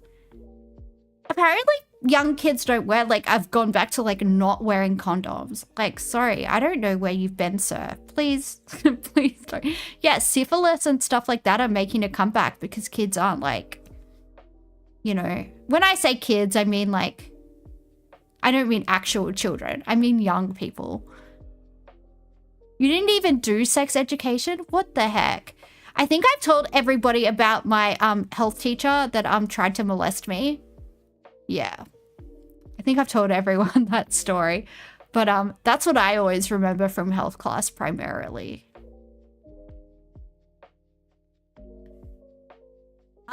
Do you know what I think should be in health class? I don't know if this is like whatever, but I feel like it would be very helpful to women, to straight women, if the boys got pulled aside and got taught where the clitoris is. I think that would be very useful. I'm just going to throw that out there. The amount of men that don't know how to locate a clitoris is, yeah. They need to do that. I'm sorry. I'm going to be the one to say it. This might be too TMI, but like, how are you guys doing out there? I just feel like a lot of young women must be faking orgasms out there in this world, and I for one refuse to do that. So get good. About things, and that could be. Oh yeah, and then I just start playing a video about Trump and the Ukraine. Sorry. I keep on saying the Ukraine. It's a habit that I will one day break. But yeah, what do you think? Like, do you like how are guys, like, if you went to a Catholic school and you didn't get sex education, like, how are you guys learning that? Are you learning that from like certain websites where adults are going at it? Hopefully adults are going at it. Like, how do you learn that? Don't ask. I assume it involves a website that ends with the word hub, I'm assuming. But yeah, I would not learn how to do that from that. But yeah, it's I think the women of Australia would be grateful if that was a part of the S education in our country. Look, I'm just thinking of all the poor women out there suffering. I'm just thinking about all the poor women out there suffering because yeah, I don't I don't know, like men just don't seem to understand what a like lady parts at all. What are you doing? Are you okay? Sort it out, guys, please, for the love of God. All right, maybe we should change the subject. But look, that is my recommendation. While we're on the topic of education, your thing is university elitism lets them form unique relationships with schools to scam people. Yeah, I think there's definitely a lot of private schools that are like, oh, if your kid goes here, they'll definitely get into Sydney Uni or they'll definitely get into UNSW. You learned it from a weird Pokemon obsessed kid. He just told you it's where Cloister's horn is. Oh my god. Dude, what the hell? That actually works though. Wow, that's amazing. Holy shit, I have to say, pseudomastics, that is one of the most amazing things I have ever heard in my life. That is like, maybe the nerd kids are who we need to be hooking up with if they know that, even if they even if they know it from like, you know, clam oyster looking Pokemon. At least they know where it is. That's University of Melbourne has way lower employment rates than Charlestown. Well, yeah, just because you went to a good university, it doesn't mean you're going to get a good job. Like, I studied social work at the University of Sydney, and I could have studied it at a way cheaper university and, like, you know, had way less hex. But I think for me too, because, like, nobody in my family had ever finished high school, nobody in my family, you know, probably even knew what university was. I think it was more important to me and my pride that I went to Group of 8 universities. Like, I somehow became a university snob just because I kind of felt like I need to prove to everybody that I'm going to get the best marks. I'm going to go to the best, you know, I'm going to go to the best university. I'm going to do this. I'm going to do that. And then you can't say mean things to me, right? Because I've got a piece of paper from a place that only smart and rich people can go to. And I do feel like that was a driver. And somehow, like, inadvertently became like an elitist from like a very like underclass, working class family. I feel like I inadvertently sort of became the one thing I hated. But yeah, it doesn't matter. Like, I still get treated like trash. You know, when people ask me where I grew up and things like that. Like, I've dated some very like well-to-do people because people from my social class don't hit on me, which I would like to date a working class guy. Like, I would enjoy that. I think I would enjoy that. But yeah, they never hit on me. Only like really like kind of, yeah, rich guys. I'm not gonna say working class guys never hit on me, but yeah, anyway, so I've dated some well-to-do people, and when they found out like the type of family that I've come from, they've been very very cruel towards me. Let's just say, like, I've had to break off engagements, things like that, because you know, they don't want their son marrying Western Sydney white trash, that type of stuff. So it's definitely hard. Like, marrying or like dating across like class divides are definitely hard. And everybody likes me until like they don't assume anything about me unless I tell them. But it's like, I'm not ashamed of where I'm from, and you know, all of my best friends are from like the Penrith Blue Mountains area and the Granville Marylands area and the Bankstown area, and I love those people. And like, I'm not ashamed of them. I'm not ashamed of my family. I'm not ashamed of where I come from. You know, you can't help what color skin you're born in. You can't help what family you're born in. It's just fucking stupid. It's just fucking stupid. Anyway, society sucks. That's the rant, I guess. And men should learn where the clitoris is. Get good, guys. Please, for the love of God. And yeah, that's my rant for the day. But I do like the cloister. I do like the cloister. We should that will definitely be good for like the boys that have tisms and are heaps into Pokemon. We can definitely help them with the cloister analogy. That's gonna be helpful. I feel like at this stage we shouldn't watch news about the Ukraine. We should just play games because I feel like this has been a very unserious stream. But yeah, it's definitely hurtful when people judge you on stuff that you can't help. It's and it's got nothing to do with who you are as a person, right? It has nothing to do with who you are as a person, but it's very hurtful.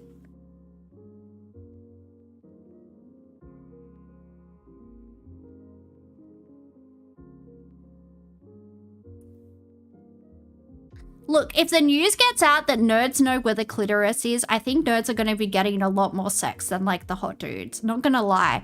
Not gonna lie. It's definitely hard out on those streets sometimes, guys. Definitely hard on those dating streets.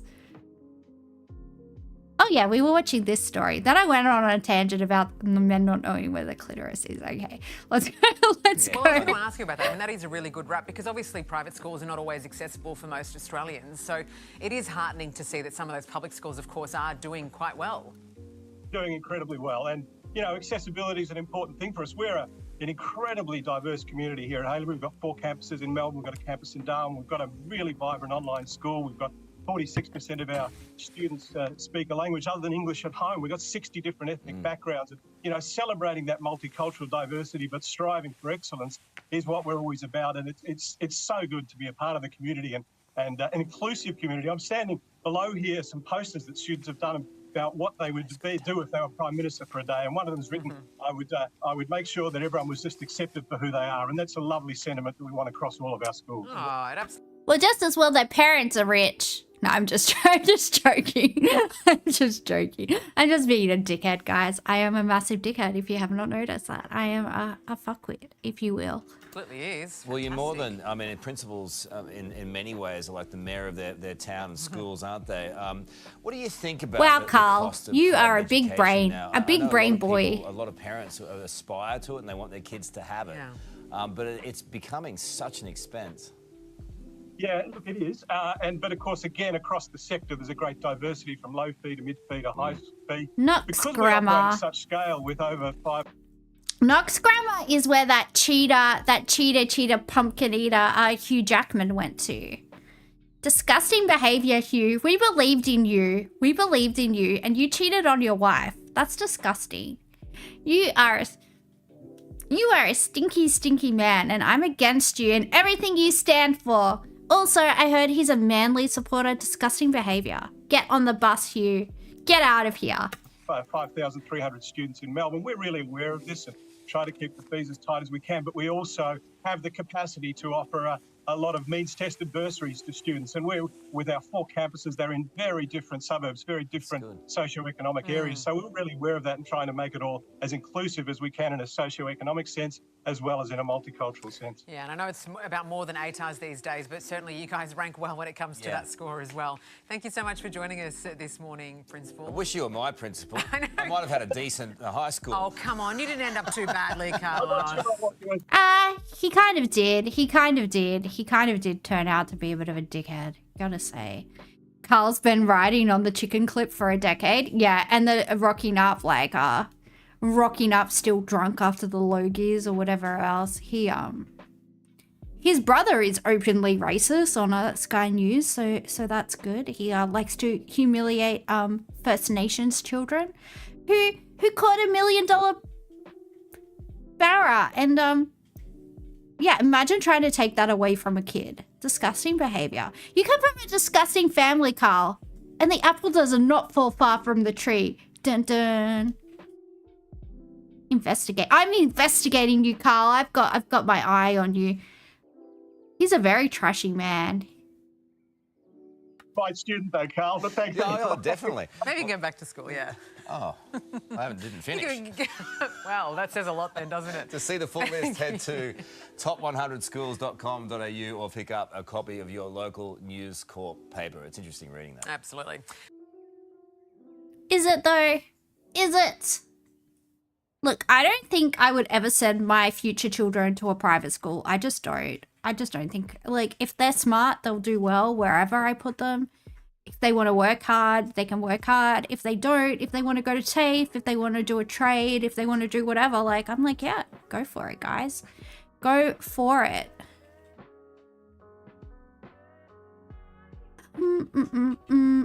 Oh, Snoop Dogg controversy. Snoop Doggy Dogg. Hello and welcome back to Weekend Today on this Saturday. Ooh, I want to make it big. Wait, where'd it go? Get out of here. Hello and welcome back to Weekend Today on this Saturday morning. Well, the homophobic saga embroiling the AFL is deepening this morning with fresh calls to cancel Snoop Dogg from performing at next month's grand final. The outrage follows comments made by the controversial rapper criticising the portrayal of a same-sex couple in a children's movie. For more on this, we are joined this morning by Shadow Immigration Minister Paul Scar and Lizzie Pearl by my side in the studio. Paul, to you first and foremost, these comments came a day after the AFL defended the rapper at a media conference. Should Snoop Dogg get the flick for the grand final? Well, Clint, I think it's a grand final. It should be about the football. It shouldn't be about the entertainment. And I think in the lead up to a grand final, when people are talking about the entertainment, that's a bit of a concern. And I don't see... Who do we have for the AFL final? Who do we think's going to be in the final? Obviously, I want GWS to be in the final. Obviously, but who do we reckon is gonna do it? Why we have to import these huge international acts to the AFL grand final. Yeah, the NRL had Barnesy. The NRL had Barnesy. Come on, guys. Just get Jimmy. Just get Jimmy Barnes. It's like being at the pub, you know. You can have your pie, you can have your beer, you can have some Barnesy. Look, let's not pretend that we're all above Jimmy Barnes, okay? None of us here are above some Barnesy. So let's just admit it. Let's just admit it. It's just the AFL flashing their money. And, yeah. I'm against it. We've got plenty of talent here in Australia, and I'd personally like to see someone in Australia be given the opportunity. Well, that's another issue altogether, but surely this is a case of double standards, in my opinion anyway. You've got the AFL suspending a bloke for a homophobic slur, a four-match ban, and yet Snoop Dogg makes some pretty irresponsible and hurtful comments in a podcast, yet gets a ticket to the grand final. He's performing on the big stage. Is it a case of double standards, do you think? Well, I think you have to be consistent. You have to be consistent. And if you're going to set certain standards, then people are going to raise questions just as you're raising them if you deviate from those standards on a case-by-case basis. So I think it's a good point you make. Yeah, the AFL has long said it has a zero tolerance on this issue, but there has been inconsistencies during the week. And Lizzie, in context, the AFL remains the only major professional sporting code in the world to have never had a single male player come out as gay. And yet we're having this debate right here, right now, because those... Well, let's see what NRL players have come out as gay. That's kind of hot. NRL players gay. Oh, the first openly gay player was Ian Roberts, who came out in 1995. Damn, son. See, NRL is more manly than AFL, guys, I'm telling you. They're secure enough in their masculinity to be in a scrum, you know. And look, John Hopewadi was straight and he was the only one sticking his thumb up people's bums in the scrum. We all know that. Never forget, crouching tiger, hidden finger. I will always remember that saga. I wanted to say rest in peace, but he's not dead. He's not dead. Last time I saw him, he was a security guard at a club in King's Cross. But yeah. Oh, I like that. 1995. That's ages ago.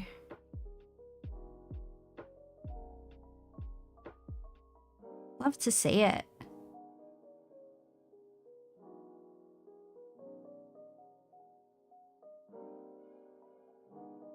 Who did he play for?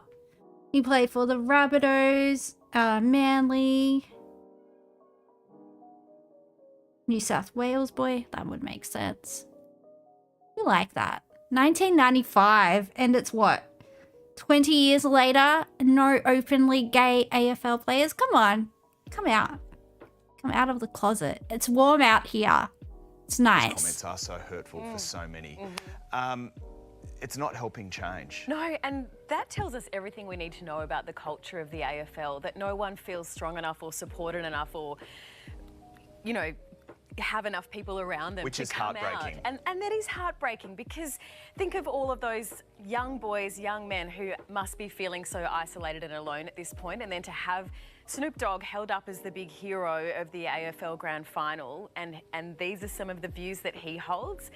It really is quite distressing, and I'm feeling for all of those young men out there this morning who don't feel supported enough to come out and be themselves. It feels like a bit of a line in the sand moment for the AFL as well. So yeah, we'll have to keep an eye on it because how they react from this will tell us a lot about their culture and what they value in their culture. Well said. Let's get to the news of the day now. It's been a shocking old week for the AFL. Just as the league... Was the Snoop comment recent? I don't know. I don't know. It was in a podcast, so it can't be like too old, right? Because podcasts have only been around for like the last 10 years. They're not like... Podcasts haven't been around for that long. So I can't imagine it's too old, but I have no idea. I think I would have to do a fact check. Snoop Doggy Dogg. Sorry, I always get that song in my head whenever anyone says Snoop Dogg. Oh, wait, we've got it. We've got it. Thank you, Hyperboovian. The man of the century. The cow of the century. Snoop Dogg. Excuse me. Excuse me, sir. Can you give me the TLDR, please?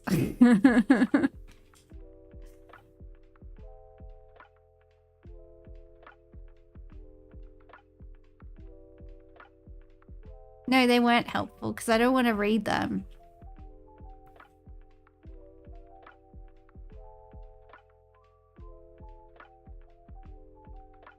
Two days ago. Oh, that is very contemporaneous, as we would say.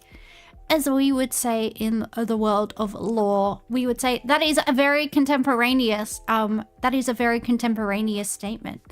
That's not great. That is not great. That is pretty shithouse. Yeah, he should lose. He should lose the gig. Because imagine how much the AFL are paying him just to come to Australia to do that. It's such a weird choice as well. It's such a weird choice. Look, I'm sure Barnesy is free. Just like, just ask him. Look, I am not above a bit of boganism, okay? I enjoy it. It's fun. I like it. Do enjoy it. Handed down that 4-match ban to Crow star Isaac Rankin for a homophobic slur. A new controversy has now engulfed regarding their grand final headliner. Yeah, rapper Snoop Dogg coming under fire for homophobic comments made on a recent podcast, sparking it was recent. We could have just watched the video. Removal from the grand final. And for more, we're joined by amateur footballer Michael O'Donnell and research fellow at Swinburne University, Ryan Storg. Morning to you both. Michael, to you first. You have a unique and personal connection to this issue. What was your reaction when you heard both about Rankin's ban and then also Snoop's comments? Well, obviously Isaac Rankin's ban comes after a number of incidents in the AFL which have been really disappointing. And just to have that continually heaped on, the concern I have is for the younger players of the game that keep hearing this sort of language that makes them question their position in the sport. And what about Snoop's comments? Snoop's comments... The thing is, I know some of the blokiest blokes ever that are not homophobic at all. I'm talking about guys that grew up like Muslim, guys that like, are very, very, very blokey, and they're just like not homophobic at all because they're just whatever. They're just like, oh, you're gay, bro? All right, cool. Like, they actually just don't care. And it's like, it's very odd that anyone in this day and age is like homophobic. Like, it's gotta be... Look, like, I'm just saying, if I was a closeted gay man and I was around this all day, like, saying there might be some projection going on. I'm just saying there might be some projection going on, okay? I do like some sweating muscless man. I do enjoy the sweaty muscle. They're slightly different, obviously. People have different opinions on different things, and that's an important thing to remember. The way he presents those opinions is really difficult, and obviously it comes at a very difficult time for the AFL, with this issue being, front and centre. Ryan, you've got experience in this as a research fellow at Swinburne.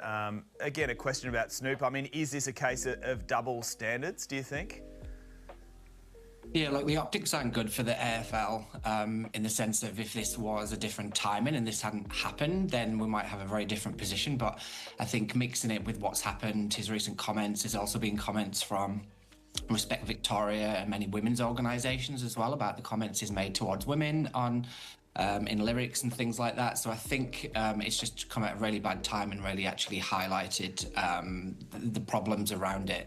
And I think it's showing that the wider audience and fans aren't going to put up with this anymore. Well, given that, Ryan, is this a chance then for the AFL to send a message and to make a stand? We talk so much about, a fork in the road, but I feel on this issue especially, the AFL claims it has a zero tolerance. Does it? Yeah, look, the proof will be in the pudding, but I think it is a clear opportunity for the AFL to kind of take a stand. I think ultimately, though, it kind of highlights that they probably don't know how to handle this issue in the respect that this has been 6 incidents in 2 years. And I think handing down bans isn't working. So I think they need to have a different approach to actually send a message, because we know, although it is just some comments that people might say, actually is far reaching around that. And research that I've done shows that every time these incidents happen, the use of homophobic language in community sport clubs from young boys in particular increases. So it has far wider reaching Well, yeah, you're telling kids that it's like acceptable at the elite level to like be calling people, whatever the slur was. It's not yeah, it's pretty shit. It's pretty shit. And I feel like the NRL gets like a rap for being like, the meathead sport or whatever, but honestly, the blokiest blokes I know are not at all homophobic. They're just like so... I know guys that like will play. I know guys like that are so affectionate with each other and are like very, very, very straight. I was like, I don't know. I just feel like there's like a lot of projection going on. You know what I mean? I feel like, that does protest too much sort of territory. Consequences. Michael, you've spoken before about the culture of silence in the AFL. What does this latest controversy tell you about the AFL's readiness to truly tackle homophobia? It obviously is difficult because I think that we do need the suspensions. I think the suspensions, especially when at this time of the season, when they do affect final series, it doesn't just affect the player, it affects the fans, it affects the other teammates as a whole. It's incredibly frustrating. My heart breaks for the player or players that might have overheard that go back to the dressing room. A gay player, potentially gay player, who is living, in a culture of fear, basically. I mean, this is the issue. Well, I mean, and if you're in that situation, surely right now, in this moment, you feel like you can't come out and be who you are. Well, Ryan, what's your message for those young players who might feel alienated this morning? Yeah, look, my message would be that sport generally in the last 10, 15 years has made great strides. So 10 years ago, there was a big research project done called Out in the Fields, which showed that around 76% of people from the community had witnessed or experienced homophobia.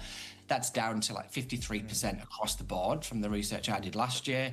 So there are efforts around this. And I think it's ultimately really important to understand that they have a place in sport and that often these views that people might say aren't matched with the general population. I think we're seeing a really kind of important point in sport and AFL because the general consensus is this isn't acceptable, whereas I think many years ago we might not have had this same kind of response.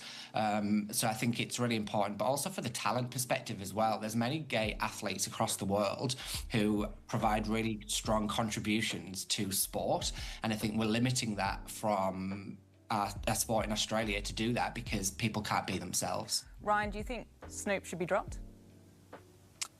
I think from a business perspective, it would be the best outcome for the AFL. I think if they don't, they're just going to give themselves more media. And why would you want this to distract from one of the greatest sporting events in the calendar? Michael, do you agree? Yeah, I think the AFL need to draw a line in the sand now. If they say they have a zero tolerance for homophobia, this is a chance to prove it. Well said. Gents, thank you so much for your time on Weekend Today. Victorian boys, you will have to enlighten me because obviously I'm not Victorian and I'm not a boy, but Victorian guys, yeah, you're gonna have to explain this one to me because I grew up in the most religious region of Australia, Western Sydney, where it's predominantly Islamic and different denominations of Christianity, and I know Muslim guys who have come out, and it's kind of been like, well, brother, if you're gay, it's because Allah made you gay, but then there's the caveat of, well, you can't act on it, right? But at least there's still that acceptance to some degree, right? There's still that acceptance of I've literally heard that conversation take place before. And same, most Christians, obviously there's that brand of American Christianity that I won't mention, that scourge upon the earth, but a lot of Christians also take the view, right, well, God doesn't make mistakes. It's the same, it's the same as Allah is perfect, he doesn't make mistakes, so if you are this way, then it was God's will. And yeah, if even the hyper religious people that I know can kind of take that stance. It's just yeah, what's the go with is this a rural thing or is it in the cities? Because I even when I was at school, I don't think people were this homophobic. I don't think anyone cared. I don't think anyone cared that much at all. I remember a friend of mine in high school came out and everyone was just cool, and no one cared. Literally no one cared. There was no positive reaction, no negative reaction. There just wasn't a reaction. You can't really answer. You don't really know. Yeah, I don't know. It's just it just seems, I don't know. I just feel yeah,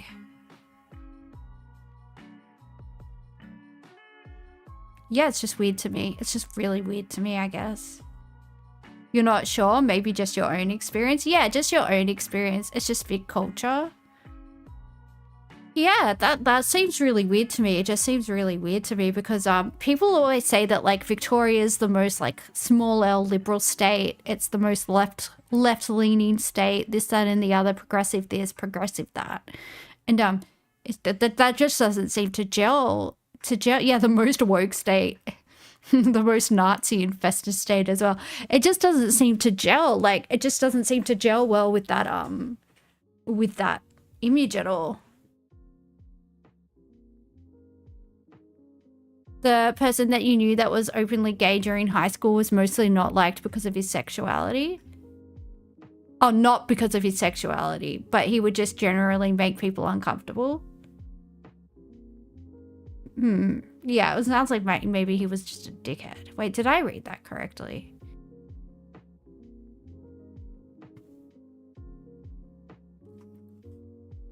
Yeah, I've got nothing. That's just insane to me. You inferred what you meant to say correctly. Yeah, I was skim reading, so I was trying to get the gist. I just opened Food Guesser. It hasn't got a timer on it, so because of the way you present yourself, you've always copped comments. Yeah, I think.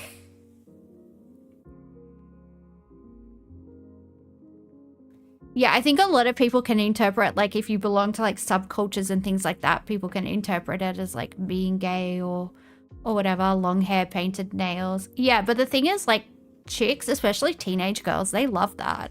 Like, girls love that when they're teenagers, right? Like, my type, unfortunately, when I was young, was very much like musician, struggling artist. Like, when I was a teenager, that's what I was into, unfortunately, for me. So it's not a good type of man to be attracted to. But yeah, it was definitely, that's definitely what I was into. And lots of teenage girls are definitely into that. The footy boys at your school was a popularity masculine thing, and they were all very homophobic.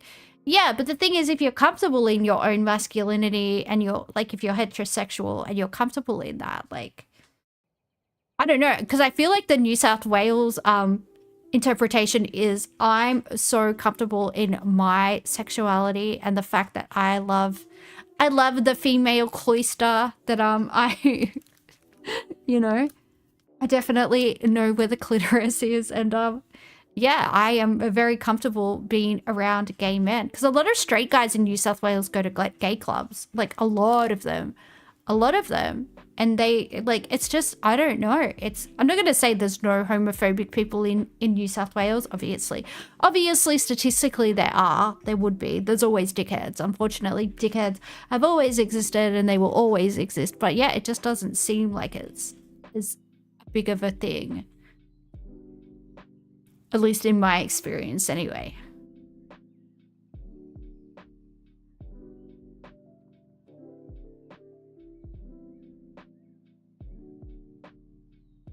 The thing is, they weren't comfortable. Lots of tipped hair, and one guy wore foundation on game day for the photos, but he bullied the gay kids. Yeah, I think old mate might have been having trouble accepting who he is. Sounds like maybe he might have yeah. Because people always say, like, oh, homophobia a lot of the time is projection, but I mean, it sounds like a lot of the time that may well be the case, right? Because yeah, that seems like pretty textbook like projection.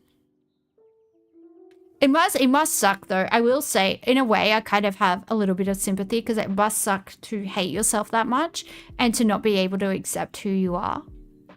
And that must, like, that's got to have some type of inner turmoil. But obviously you don't take that out on other people. That's gross.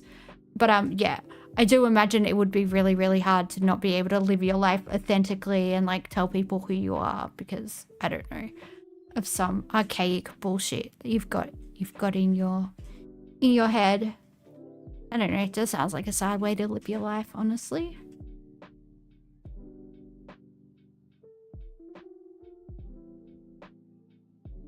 You suppose the way you get into AFL might contribute?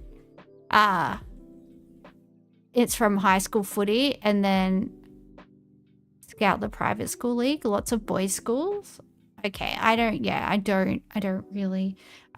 definitely like not familiar with like Victorian culture like that. Like, I probably would have never watched an AFL game if, one, I didn't move to Victoria, and two, Western Sydney didn't have a team, because obviously I'm a very proud Westie. It's like basically my personality. My entire personality is, I'm from Western Sydney, and if you say mean things about Western Sydney, I'm gonna yell at you. And like, that's basically 80% of my personality, let's be honest. It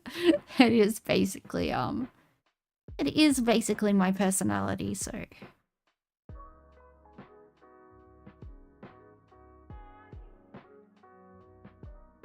But yeah, I do enjoy it. Although I will say, State of Origin will always reign supreme. Best game ever, especially when there's a punch on. Ooh. Are they gonna punch each other? Are they gonna make out? Nobody knows. It's very homoerotic, and I enjoy it a lot. I need help. I probably need help. Right. Let's play Food Guesser. Yeah, I think you could say that I have a lot of problems with my brain. The way that it works is it's a little bit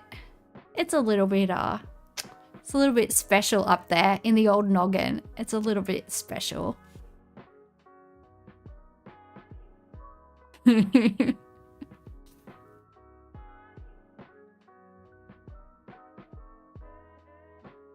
Alright, should we guess where foods are from?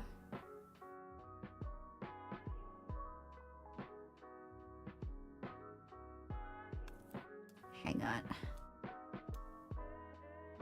BL manga? An Australian themed BL would be tight. BL manga. What does... Oh, boy love. Boy love. Okay, I'm like, what's BL? Sorry. Sorry, guys. I'm, you know... I'm not the brightest. I'm not the brightest bulb in the chandelier at the best of times. It takes me... Oh, it takes a while for the synapses to fire sometimes. Let's just say. Let's just say that. It's not, We're not firing on all cylinders a lot of the time in my world. Should we guess where this food is from? Or should we keep on talking about homoerotic sporting events that I enjoy watching? Because I'm a massive pervert and I don't know, it excites me. What can I say? Sri Lanka. It's got fish, turmeric, mustard oil, onion, garlic, ginger, tomatoes, green chili, cumin seeds, coriander powder, red chili powder, potatoes, eggplant, cauliflower, mustard seeds, fenugreek seeds, optional. I do feel like it's like subcontinent. I do feel like it is. Sri Lanka? Let's try Sri Lanka.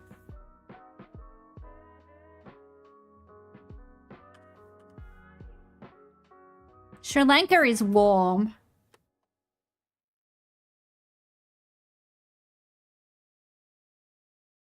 And we want to go west of Sri Lanka.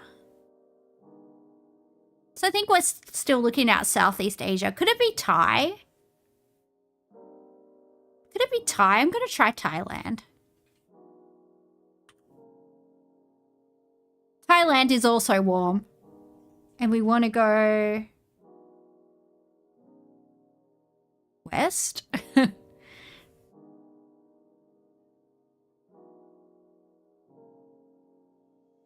Oh, we've got the name. We've got the name. I'm not even going to try and say this. Machajol. Could it be Malaysian? Could it be Indonesian? Bhutan or Nepal? Wouldn't it say north? Indonesia?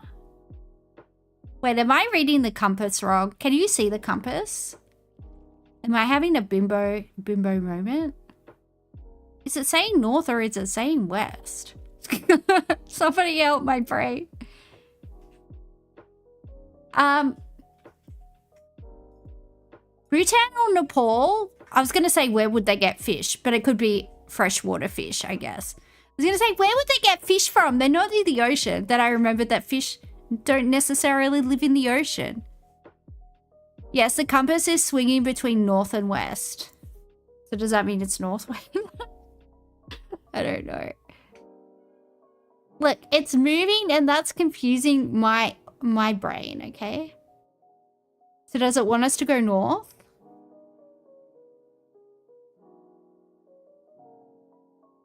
Could it even just be India then? If it just wants us to go north, oh, then it would say borders, wouldn't it? Could it be Pakistan?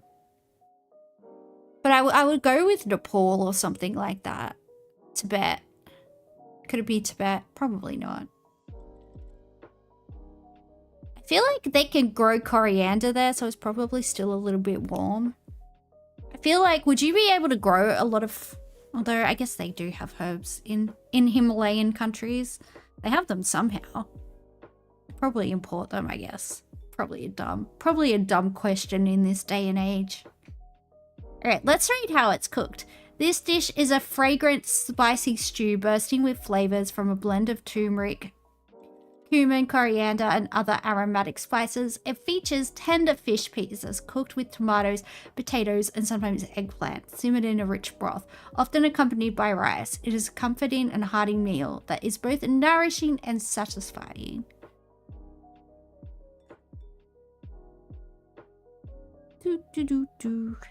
Indonesia. Malaysia. I still want to say like Indonesia or Malaysia.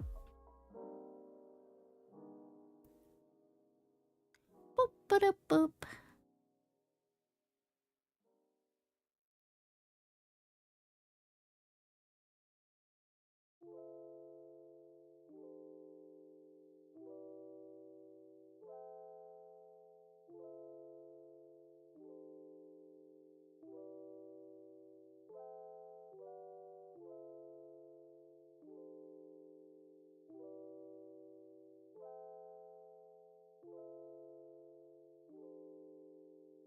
Afghanistan? It could be Afghanistan. It definitely could be. Could be Pakistan, Afghanistan. Because are we going due north? You'd rate Afghan? Yeah, let's try Afghanistan.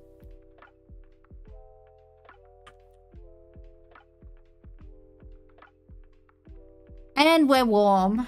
And we want to go south, I'm guessing? What's my favorite food? Oh my god, do you know how much I love food? I can't choose a favorite food. I love fried chicken. I love all the kinds of fried chicken from all over the world, but I especially love Korean fried chicken. Oh my god, I just love Korean food in general. It is delicious. I love Mexican food. I love Lebanese food because I grew up around a lot of Lebanese people. I love Turkish people, Turkish people and Turkish food. I said people instead of the food. But I love them both. I love Turkish food. Yeah, I can't choose between a favorite food. Like if anyone's ever taking me to dinner and you ask me to choose, it's like no, cannot choose. Love everything. So delicious. Oh, I love Japanese food. I do like to get ramen and beer. That is always good. What else do I like? I do like spicy. I love Ethiopian food. I love Ethiopian food. It is so good. Yeah,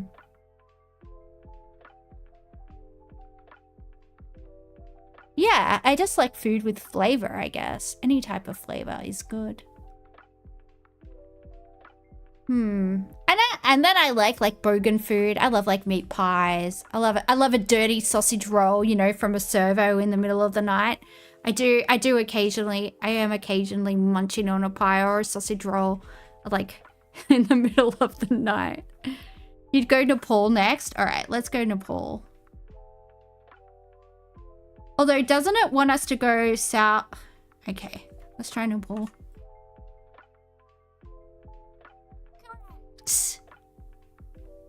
Correct. They'd be eating this up in the Himalayas, guys. I do like a Chico roll. I do like a Chico roll because it's just a giant dim sim, really, isn't it? And it's, oh yeah, I just like it. I just like it. I like, look, I love everything. There's just no getting around it. Whitefish, flour, baking powder, milk, eggs, salt, pepper, paprika, vegetable oil, garlic powder, onion powder, cayenne pepper, lemon wedges, tartar sauce. This could be from anywhere because this is just fish. This could be like even the UK. This could even be the UK. This dish consists of battered deep fried pieces of whitefish, typically cod or pollock. I think this might be the UK. Resulting in a crispy and golden exterior, often seasoned with spices like paprika, garlic, and pepper. It's typically served with a tangy dipping sauce, such as garlic mayonnaise or tartar sauce. The bite-sized pieces offer a delicious combination of flavors, textures, making it a beloved street food snack.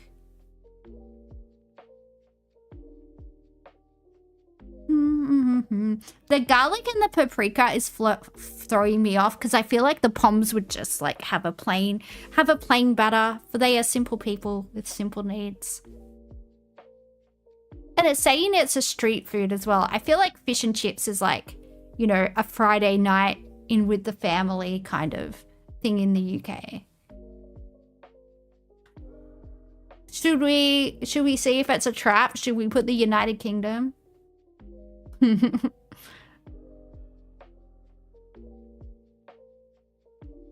Although cod feels very British.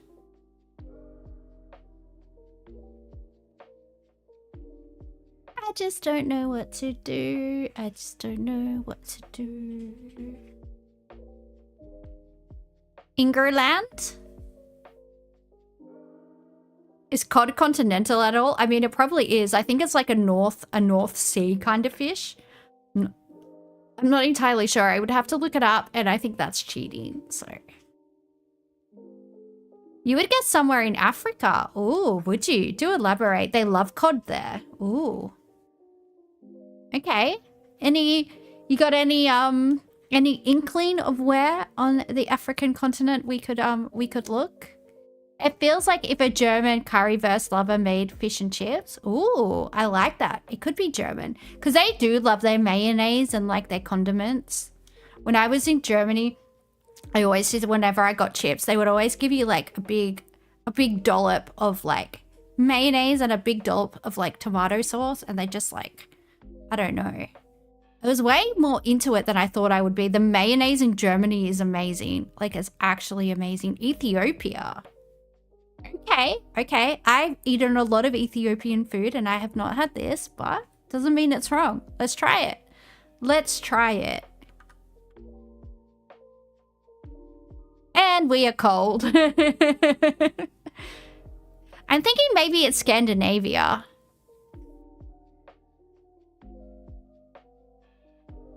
I'm thinking the UK or Scandinavia or somewhere in Europe. It could be Central Europe. The paprika could feel like maybe Central Europe to me. I don't know. Ethiopia was a good guess. I do feel like it was a good guess. Should we put the United Kingdom? I just want to see what happens.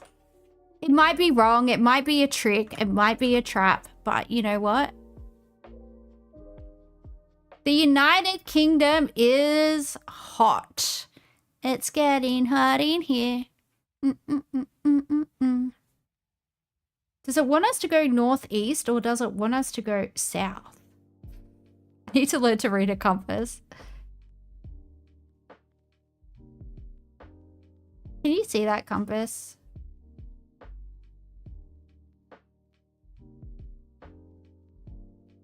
Feel like it may be Germany. I feel like it could be Germany. I do feel like it could be Germany. It's southeast. Ah, gotcha. Let's try Germany. I do kind of want it though. It borders Germany. Could it be Czechia? Kibbuling. Nah, not with that name. It's definitely not Czech with that name. There is no strange accent marks everywhere. Also, I feel like I would know it. I feel like I have eaten every single Czech food that there is. Especially the cow stomach soup. Delicious. Uh-oh. We're west of Germany. Go west, life is peaceful there.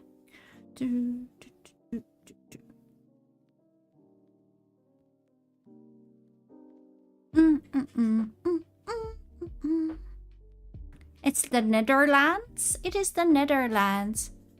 Off to Neverland. See, I am a bogan. Although apparently a lot of like Generation Alphas or whatever like know Metallica now. That's I just know because I'm a bogan. You know, just bogan doing bogan things.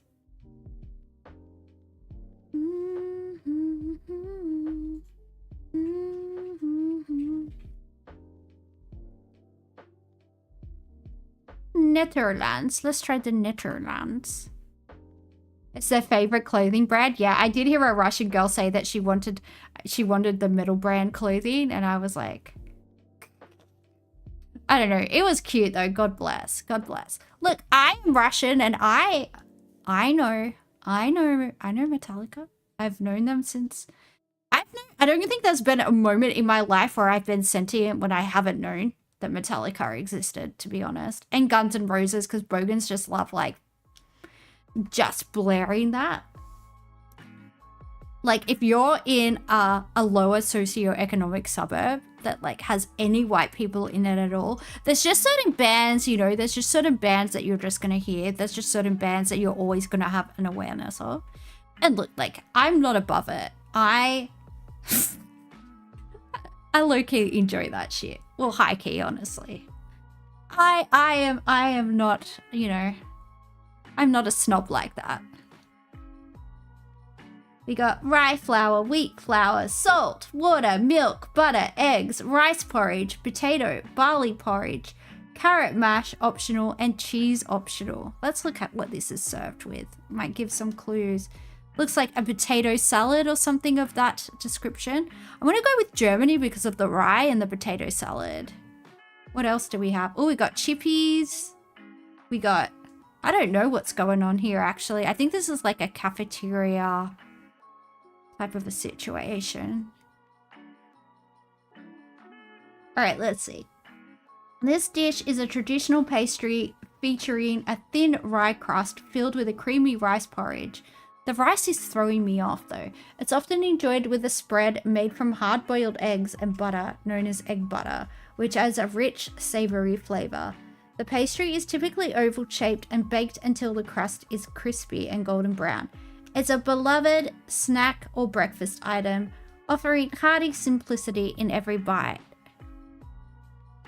Yeah, I don't think it would be bad tasting. That's for sure. I think it would, you know, I don't think you would spit it out. Spain? It could be Spain. It could be Spain. They do like their rice. Let's try Spain. Nope. We are cool.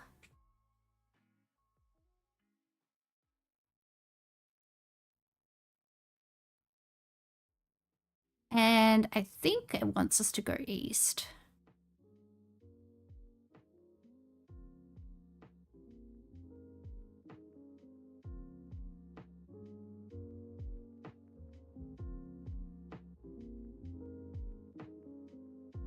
Or maybe it wants us to go Denmark? Could it be Denmark? Could it be the Danish who have their queen from Tasmania? Yeah, Denmark, your queen is from Tassie. Ha ha ha ha.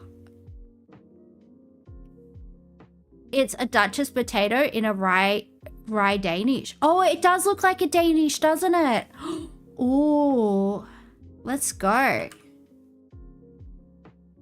We're warm.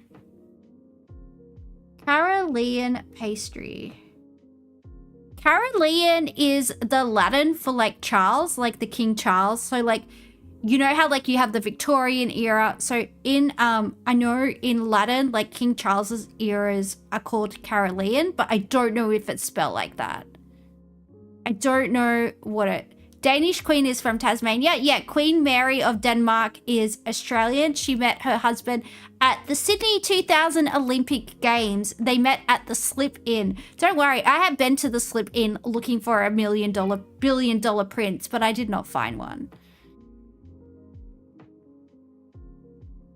Caroline is an area in Finland. Oh, there you go. There you go. So I was completely wrong and just talking out of my ass. But that is the Latin for, it just probably is spelled different. Finland! There you go. That's good to know. I always remember that episode of, I don't know what it was. It was just a street interview or something back in the days. I think this was probably a really long time ago. It's a really old clip on YouTube from like OG YouTube. It must be like whatever. But this guy's like interviewing people and he's like, so what's there to do in Helsinki? And the guy's like, drugs, alcohol, suicide. And he just says it like so deadpan. It was funny. Drugs, alcohol, suicide. Like, jeez. Are you okay, buddy? Are you okay? Spell R-U okay. All-purpose flour, sugar, butter, eggs, baking powder, vanilla extract, orange zest, milk, orange juice, sesame seeds, optional anise seeds.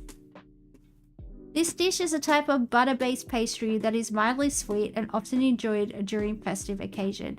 It features a distinct twisted or braided shape with a slightly crisp exterior and a tender interior infused with vanilla, orange zest, or anise. It's commonly topped with a sesame seeds or brushed with egg wash for a golden finish.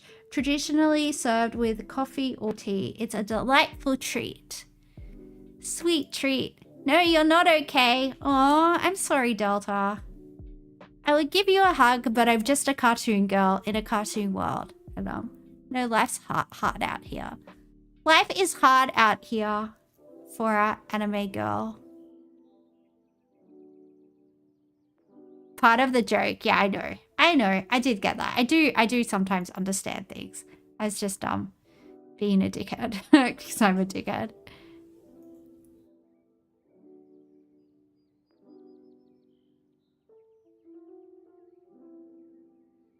Uh-oh.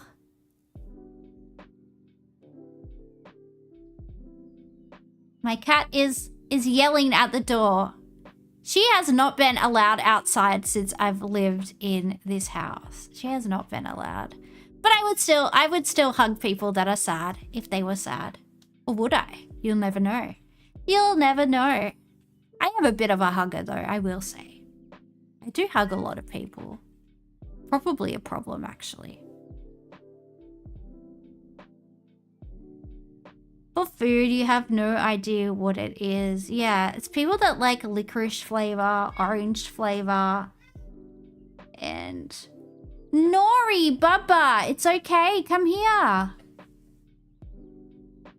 definitely fed her.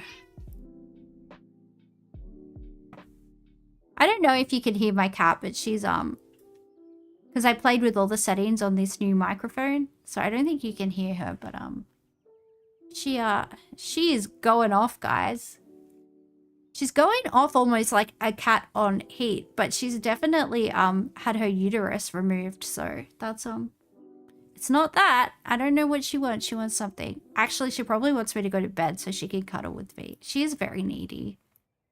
It looks like a snail, maybe French. Ooh, it could be French. Ooh la la, it does have butter in it. They do like their butter, I will say. France. France is warm.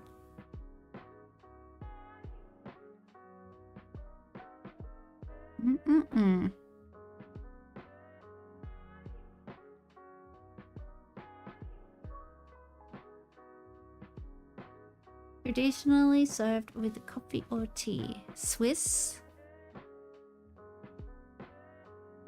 Which way are we going? Are we going northeast or southeast?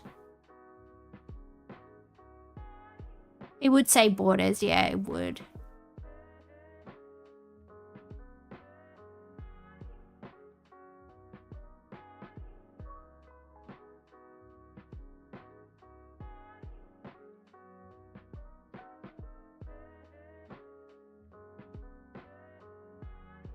You could hear my cat meowing? Yeah, she was going off. It could be Greece because it's got a niece. It could be Greece because it does have a niece. Oh, that rhymes. It could be Greece because it does have a niece. And then we'll try Algeria. Why not? But I do feel like this could be Greek. Oh, the anise gave it away. They do like their licorice flavors. Goat meat, onions, garlic, thyme, tomatoes, potatoes, carrots, flour oil, water, hot pepper, salt, black pepper, clove, celery, brown sugar, green onions, bell pepper, vinegar. I feel like this is going to be Caribbean, just judging from this photo. I feel like it's going to be... Let's go for Trinidad. Stolen from Africa and sent to the Caribbean. What is wrong with my brain? Get out of there, Bob Marley. I was going to say no one likes you, but then a lot of people like Bob Marley. Let's go with Jamaica. And then let's try a Bahamas. It's going to be, I bet it's going to be some obscure like Jamaican country, Caribbean country like St. Lucia or like freaking... All right, Jamaica is further away. So Trinidad and Tobago is closer. I don't know which order these... Could it be Barbados? Is that... What? I feel like... What are the French ones? Oh, it's called goat water. Okay, probably not. It's in English then. It's in English. Let's read how it's made. The dish is a rich, flavorful stew made primarily from goat. I got that from the name. Haiti? It could be Haiti. It could be Haiti. But I feel like if it was Haiti, it would have a French name. I feel like if it was Haiti, it would have a French name, right? It wouldn't have a English name. I don't know. It doesn't mean it's not. I feel like the Haitians are like very ooh la la. Ooh la la la la la la. Sacre bleu. I don't know how to speak French, obviously. I'm just throwing things at the wall, seeing what sticks. Trinidad is basically on the continent. Okay. It's good to know. Does not help though. I feel like it's going to be one of the Saint something islands that nobody knows. I feel like it's going to be like Saint Kilda. No, not that one. I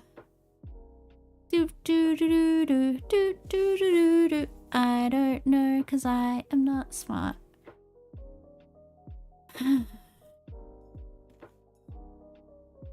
Could it be like the Virgin Islands or stuff? Are they like close to the... Could it be like the... Well, there's two, right? There's the British Virgin Islands and the American Virgin Islands, I want to say. Could it be Turk and... What's that place called? Turk and Caicos? I don't know. I don't know. I'm not smart, guys. Leave me alone.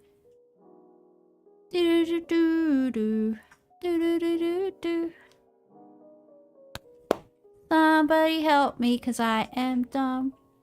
And I don't know stuff. Grenada? Oh, I want to do Grenada. Hello, mother. Hello, father. Here I am at Camp Grenada. I'm going to go for Grenada. And then I'll go for St. Lucia, because that was one that I remembered. Grenada is hot. Let's go for St. Lucia. Could it be like Puerto Rico or something, or Cuba? It's not Cuba, right? Doesn't have St. Lucia. Or maybe it's spelled like Saint. Oh, it is. It does. It does. There's St. Martin and there's St. Lucia. St. Lucia is very hot. All right, let's go for St. Martin. Just because I feel like they would be close to each other. Montserrat. It was a Montserrat. Okay, well, look. I don't know what you want from me, okay? Life is hard out here. Butter, sugar, eggs, flour, ground nuts, milk, vanilla, lemon zest, apricot jam, chocolate, whipped cream, cognac or rum. It's got cognac in it, right? It has to be French. It has to be French. It's got cognac in it. And I feel like if it was British, it would say marmalade instead of apricot jam, right? It would say apricot marmalade. Lady Marmalade.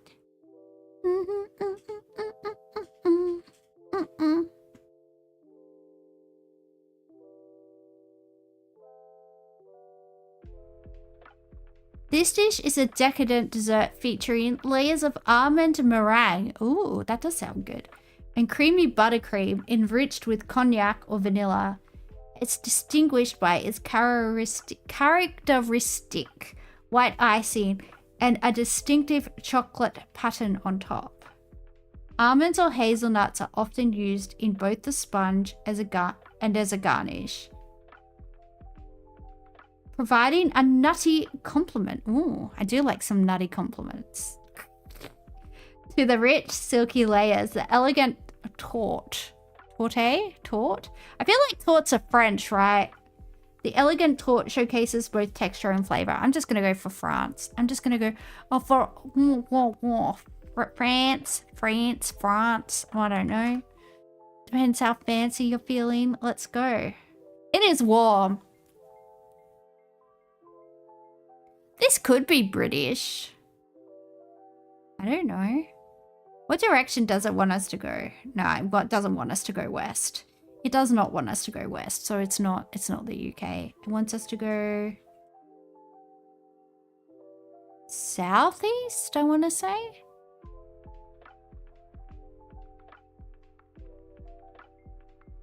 Northeast? It wants us to go northeast of France. Okay. And it doesn't border. Northeast, and it doesn't border. A lot of places border France. So we've got to knock them out. Have a think.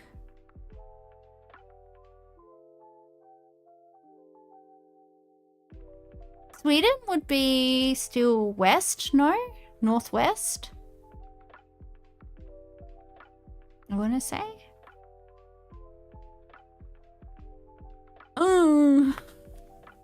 Oh my god. Wow. Luxembourg. Ooh.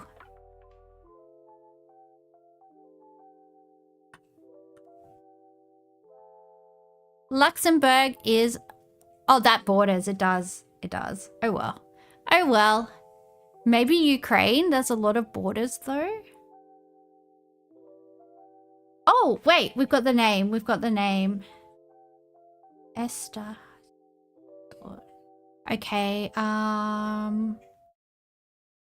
It could be Hungary. It could be Hungary. Could it be Polish? Could be Polish.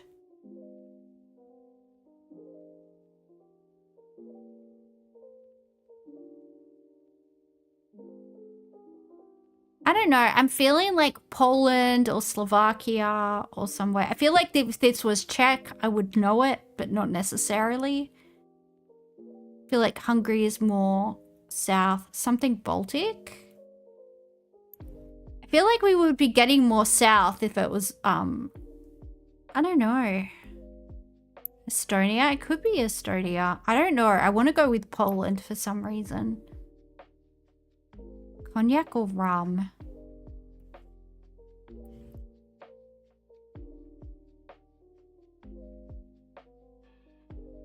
I feel like it could be Hungary. You went to Hungary once with a friend across the border from Austria for cheap cigarettes. Well, depending on where you were in Austria, you could have gone across the border into Moravia and you could have got cigarettes from one of my cousins. You could have just gone to my cousin's house and gotten cigarettes. Because a lot of my family live maybe like 20 minutes from the Austrian border. You know, just being hot Czech people, doing hot Czech people things. It's a lifestyle. It's a lifestyle. I was dating this guy who's a musician. Don't ask, because just don't ask. This was like in my very, very early 20s.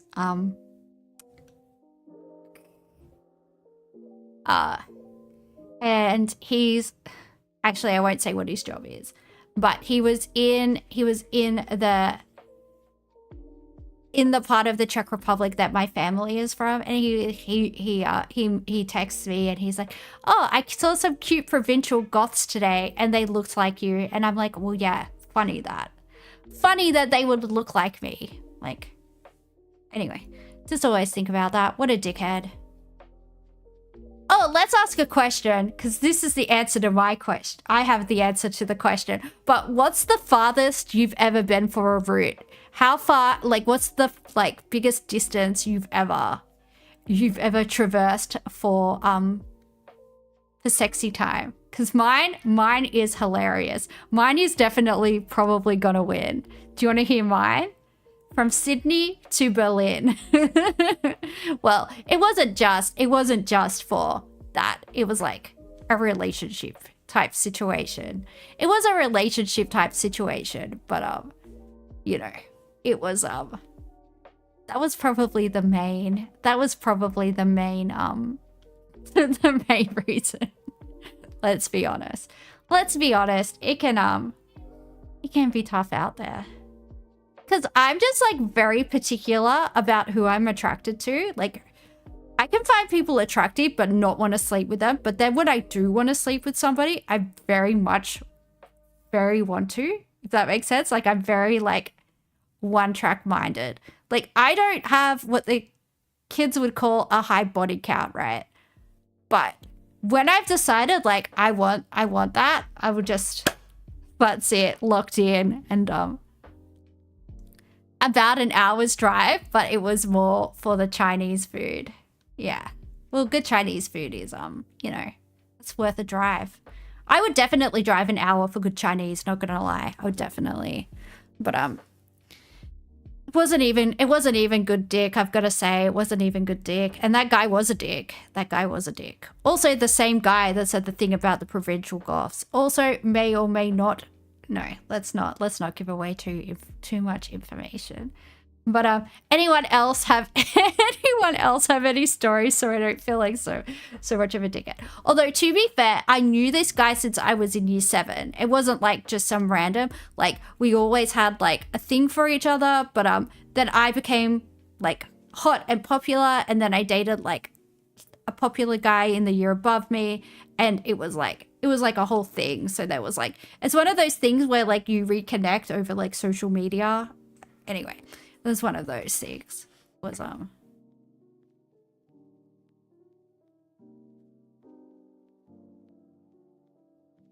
shortest distance was across the hall at college, and she gave you the worst tonsillitis ever. Oh God.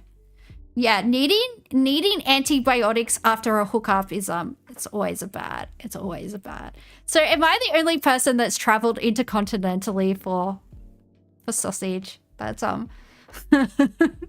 that's embarrassing. Although we were together for like a while after that. So it did become like a relationship, although definitely he is the only ex of mine that I do not have anything nice to say about.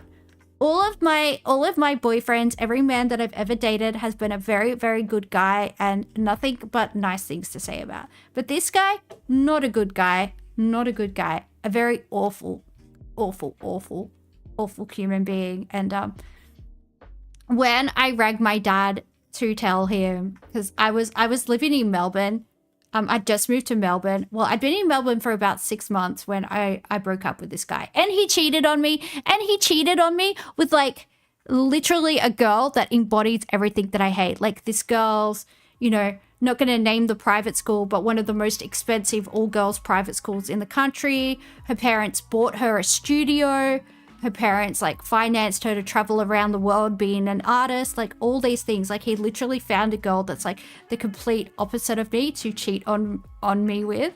And anyway, I rang my dad because I like to talk to I'm close with my dad, and I like to talk to him about like stuff, get advice from him when I'm sad and all of that stuff. And I rang him, and the first words out of his mouth were like, "Thank God I've always hated that fucking cunt." Like my dad and all my friends were so ecstatic that like I'd broken up with this guy, although technically I didn't even, wait, does it count as being dumped if you dumped someone because they cheated on you? Does that count?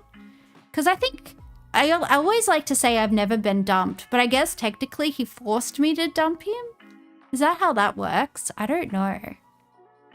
He cheated on me when we were dating. Yeah, he cheated on me when we were dating. And he was like trying to gaslight me. He was trying to like gaslight me about it. Like how it was somehow my fault that he had to cheat on me for like, I don't know.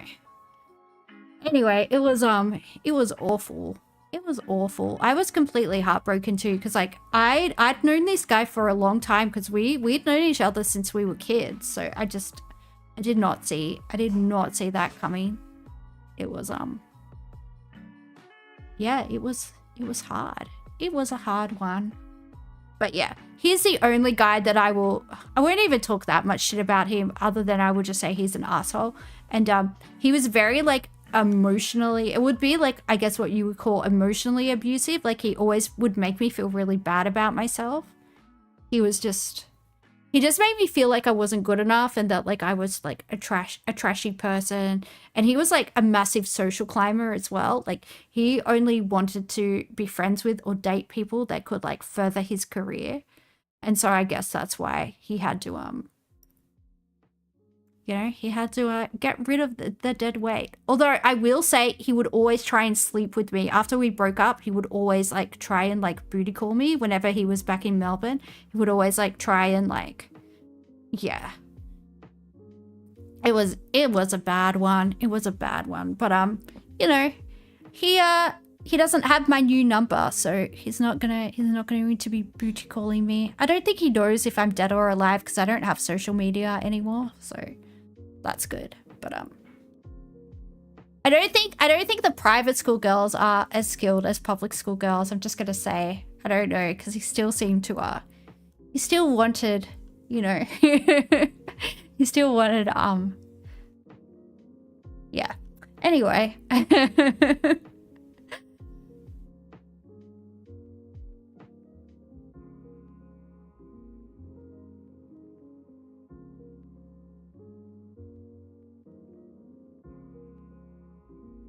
You extended your work stay and took it to Pamukkale. Oh, in Turkey, that's hot.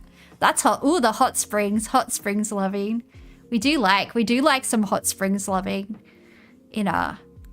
Although that's a very public pool in Pamukkale. But I love Pamukkale. It's so nice. Just like chilling out on a Roman column while you're in the hot spring. Nice. I do like it. Is it called Hierapolis, the city there? Oh, I like it.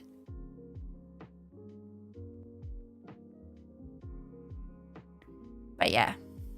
Look, I will say every man I've ever dated has been hot and a sweetheart, except for that guy. He was not a nice boy. What are our guesses for this? I'm going to try Poland just because, see what happens.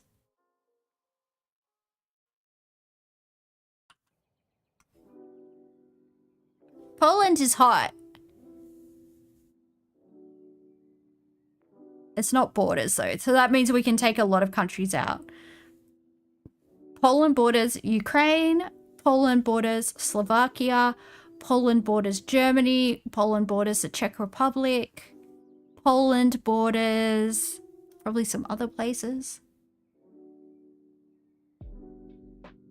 Let's try Hungary. Wait, where's the are we going west or east? We're either going southwest or southeast. I don't know. I think we're going southwest of Poland. Let's try Hungary.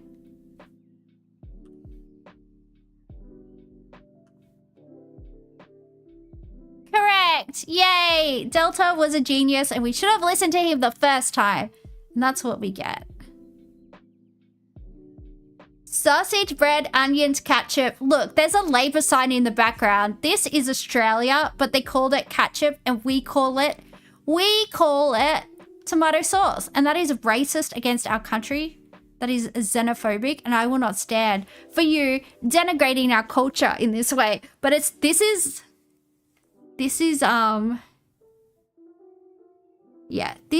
definitely a democracy sausage. This is a sausage sizzle, and it is Australian, but I will say, they're saying onions, ketchup, mustard. I like to have my sausage sizzle the pure Bogan way, all right? You gotta have your snag, you gotta have your onions, and you have to go with tomato sauce, all right? You have to choose the most Bogan condiments that there are. And I will not stand for it, but this is Australia, so let's lock her in. Australia. Oh yeah, democracy sausage. I would have said sausage sizzle, but cool. I mean, I guess they're literally at the polling booths, because I did see the Labour voting thing. The second photo is somebody cooking sausages on the barbie. Can you see her? There she is. It's just like the raw Coles sausages or Woolies sausages, you know, the really cheap thin ones. Flour, water, olive oil, garlic, salt, potatoes, paprika, chorizo. I feel like this wants me to say Spain because of the chorizo, but I also feel like it might be a trick. To prepare this dish, heat olive oil in a pan and minced garlic, then stir in flour, cook until golden brown, stirring constantly. Slowly add water, stirring to avoid lumps until you achieve a thick, smooth consistency. Season with salt, adding in various other ingredients such as chorizo or potato, and continue cooking until the mixture pulls away from the sides. It could be South American, like a South American country that has chorizo. Yummy, yummy. Serve hot, often garnished with additional olive oil and garlic. I don't know. It sounds good though. Look, I'm just going to go with Spain. It could be Portugal. Could it be Portugal? We'll find out if we put in Spain.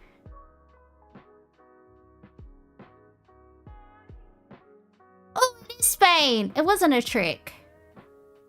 Final score, we're a super foodie. I think we'll play one more game and then I should get my...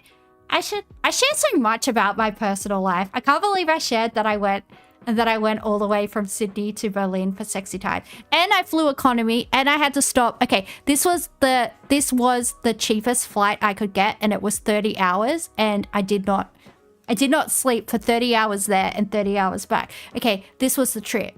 It was Sydney to Malaysia, Malaysia to Cairo, Cairo to Berlin, 30 hours economy because I was like 19 or 20 or something and I had no money. Like no money. I was a student. I had like a bit of modeling money and I had like the money that I had from like the bar job that I had at the time. I don't remember if I was working at a bar or if I was a waitress at the time. One or the other, but you know, just like minimum wage.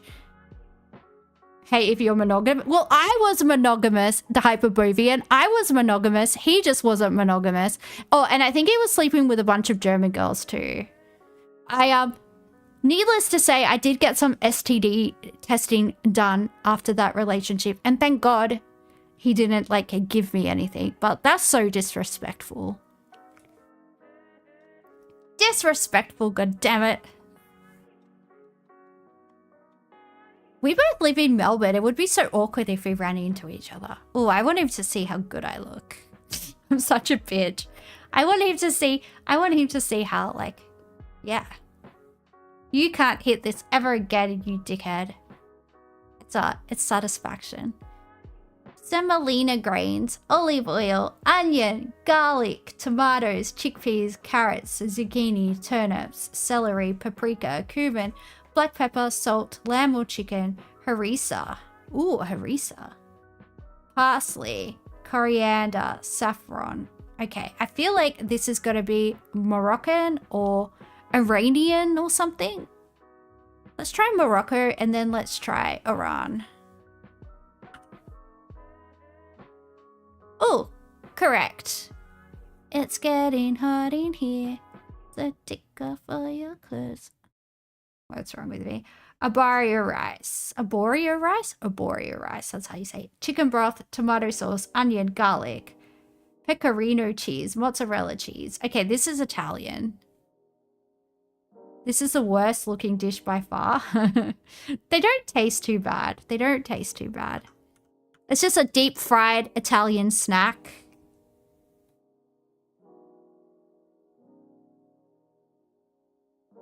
It's not too bad.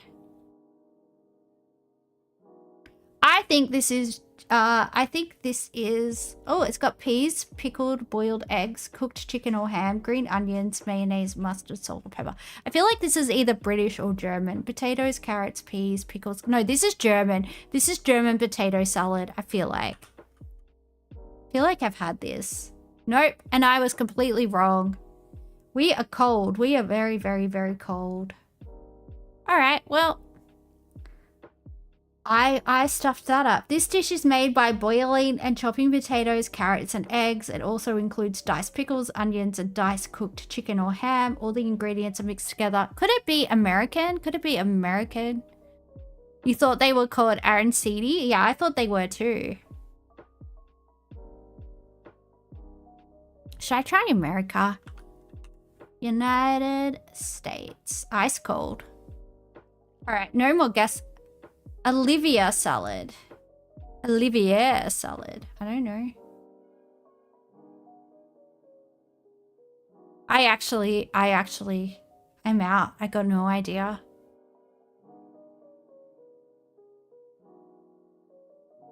Russian? Ooh, Russian's a good guess. Russian or Argentina? Let's try Russia and then let's try Argentina. This is very Russian ingredients, actually. Ooh, good job. Good job. Chicken, coconut milk, galangal, lemongrass, kaffir lime, leaves, chilies, fish sauce, lime juice. This is definitely Southeast Asian, right? Mushrooms, cilantro, garlic, shallots, sugar, cherry tomatoes, carrots, bell peppers, and basil. This dish involves simmering chicken in coconut milk with galangal, lemongrass, and lime leaves. Add mushrooms, chili, and fish sauce for flavor. Okay, let's look at the pictures.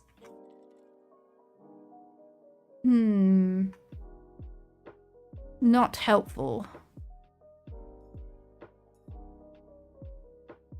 Not helpful at all.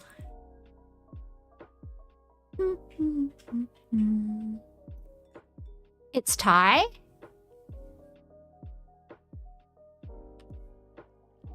Thailand. I should go to Thailand. Oh, I need to go to the gym, actually. I just remembered I was going to go to the gym tonight. I was just thinking about my thighs, and then I was like, yeah, Thailand. Oh, it's a roll-up. It's a roll-up, but where do roll-ups come from? Pear puree concentrate, corn syrup, sugar, palm oil, maltodextrin, water, apple puree, strawberry puree, cornstarch.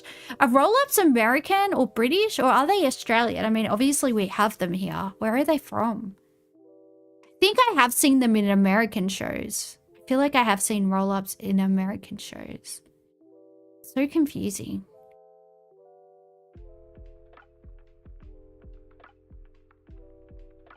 It's definitely a roll-up, but where do roll-ups come from? Should I try America?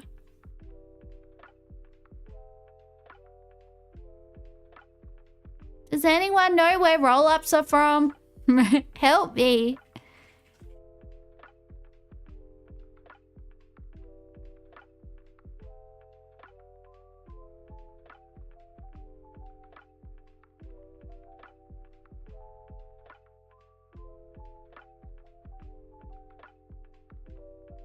Britain has more history with dry fruit. That is true. Let's try the UK.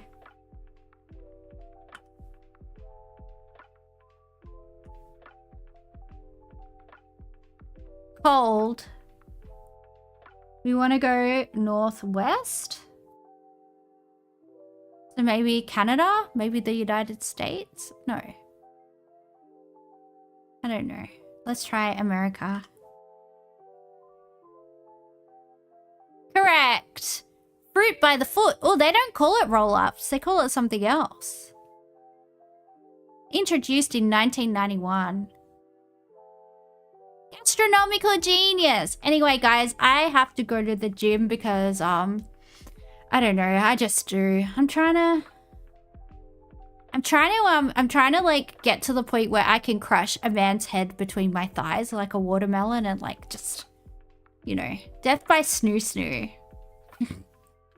It'll be good. It'll be good. It might not be good for the guy, although he might enjoy it. He might enjoy it, so.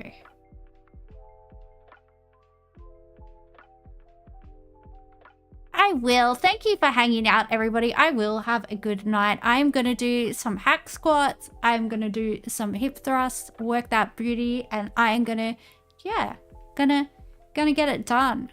You're going to get it done. All right. Thanks for hanging out, guys. See you next time. Bye.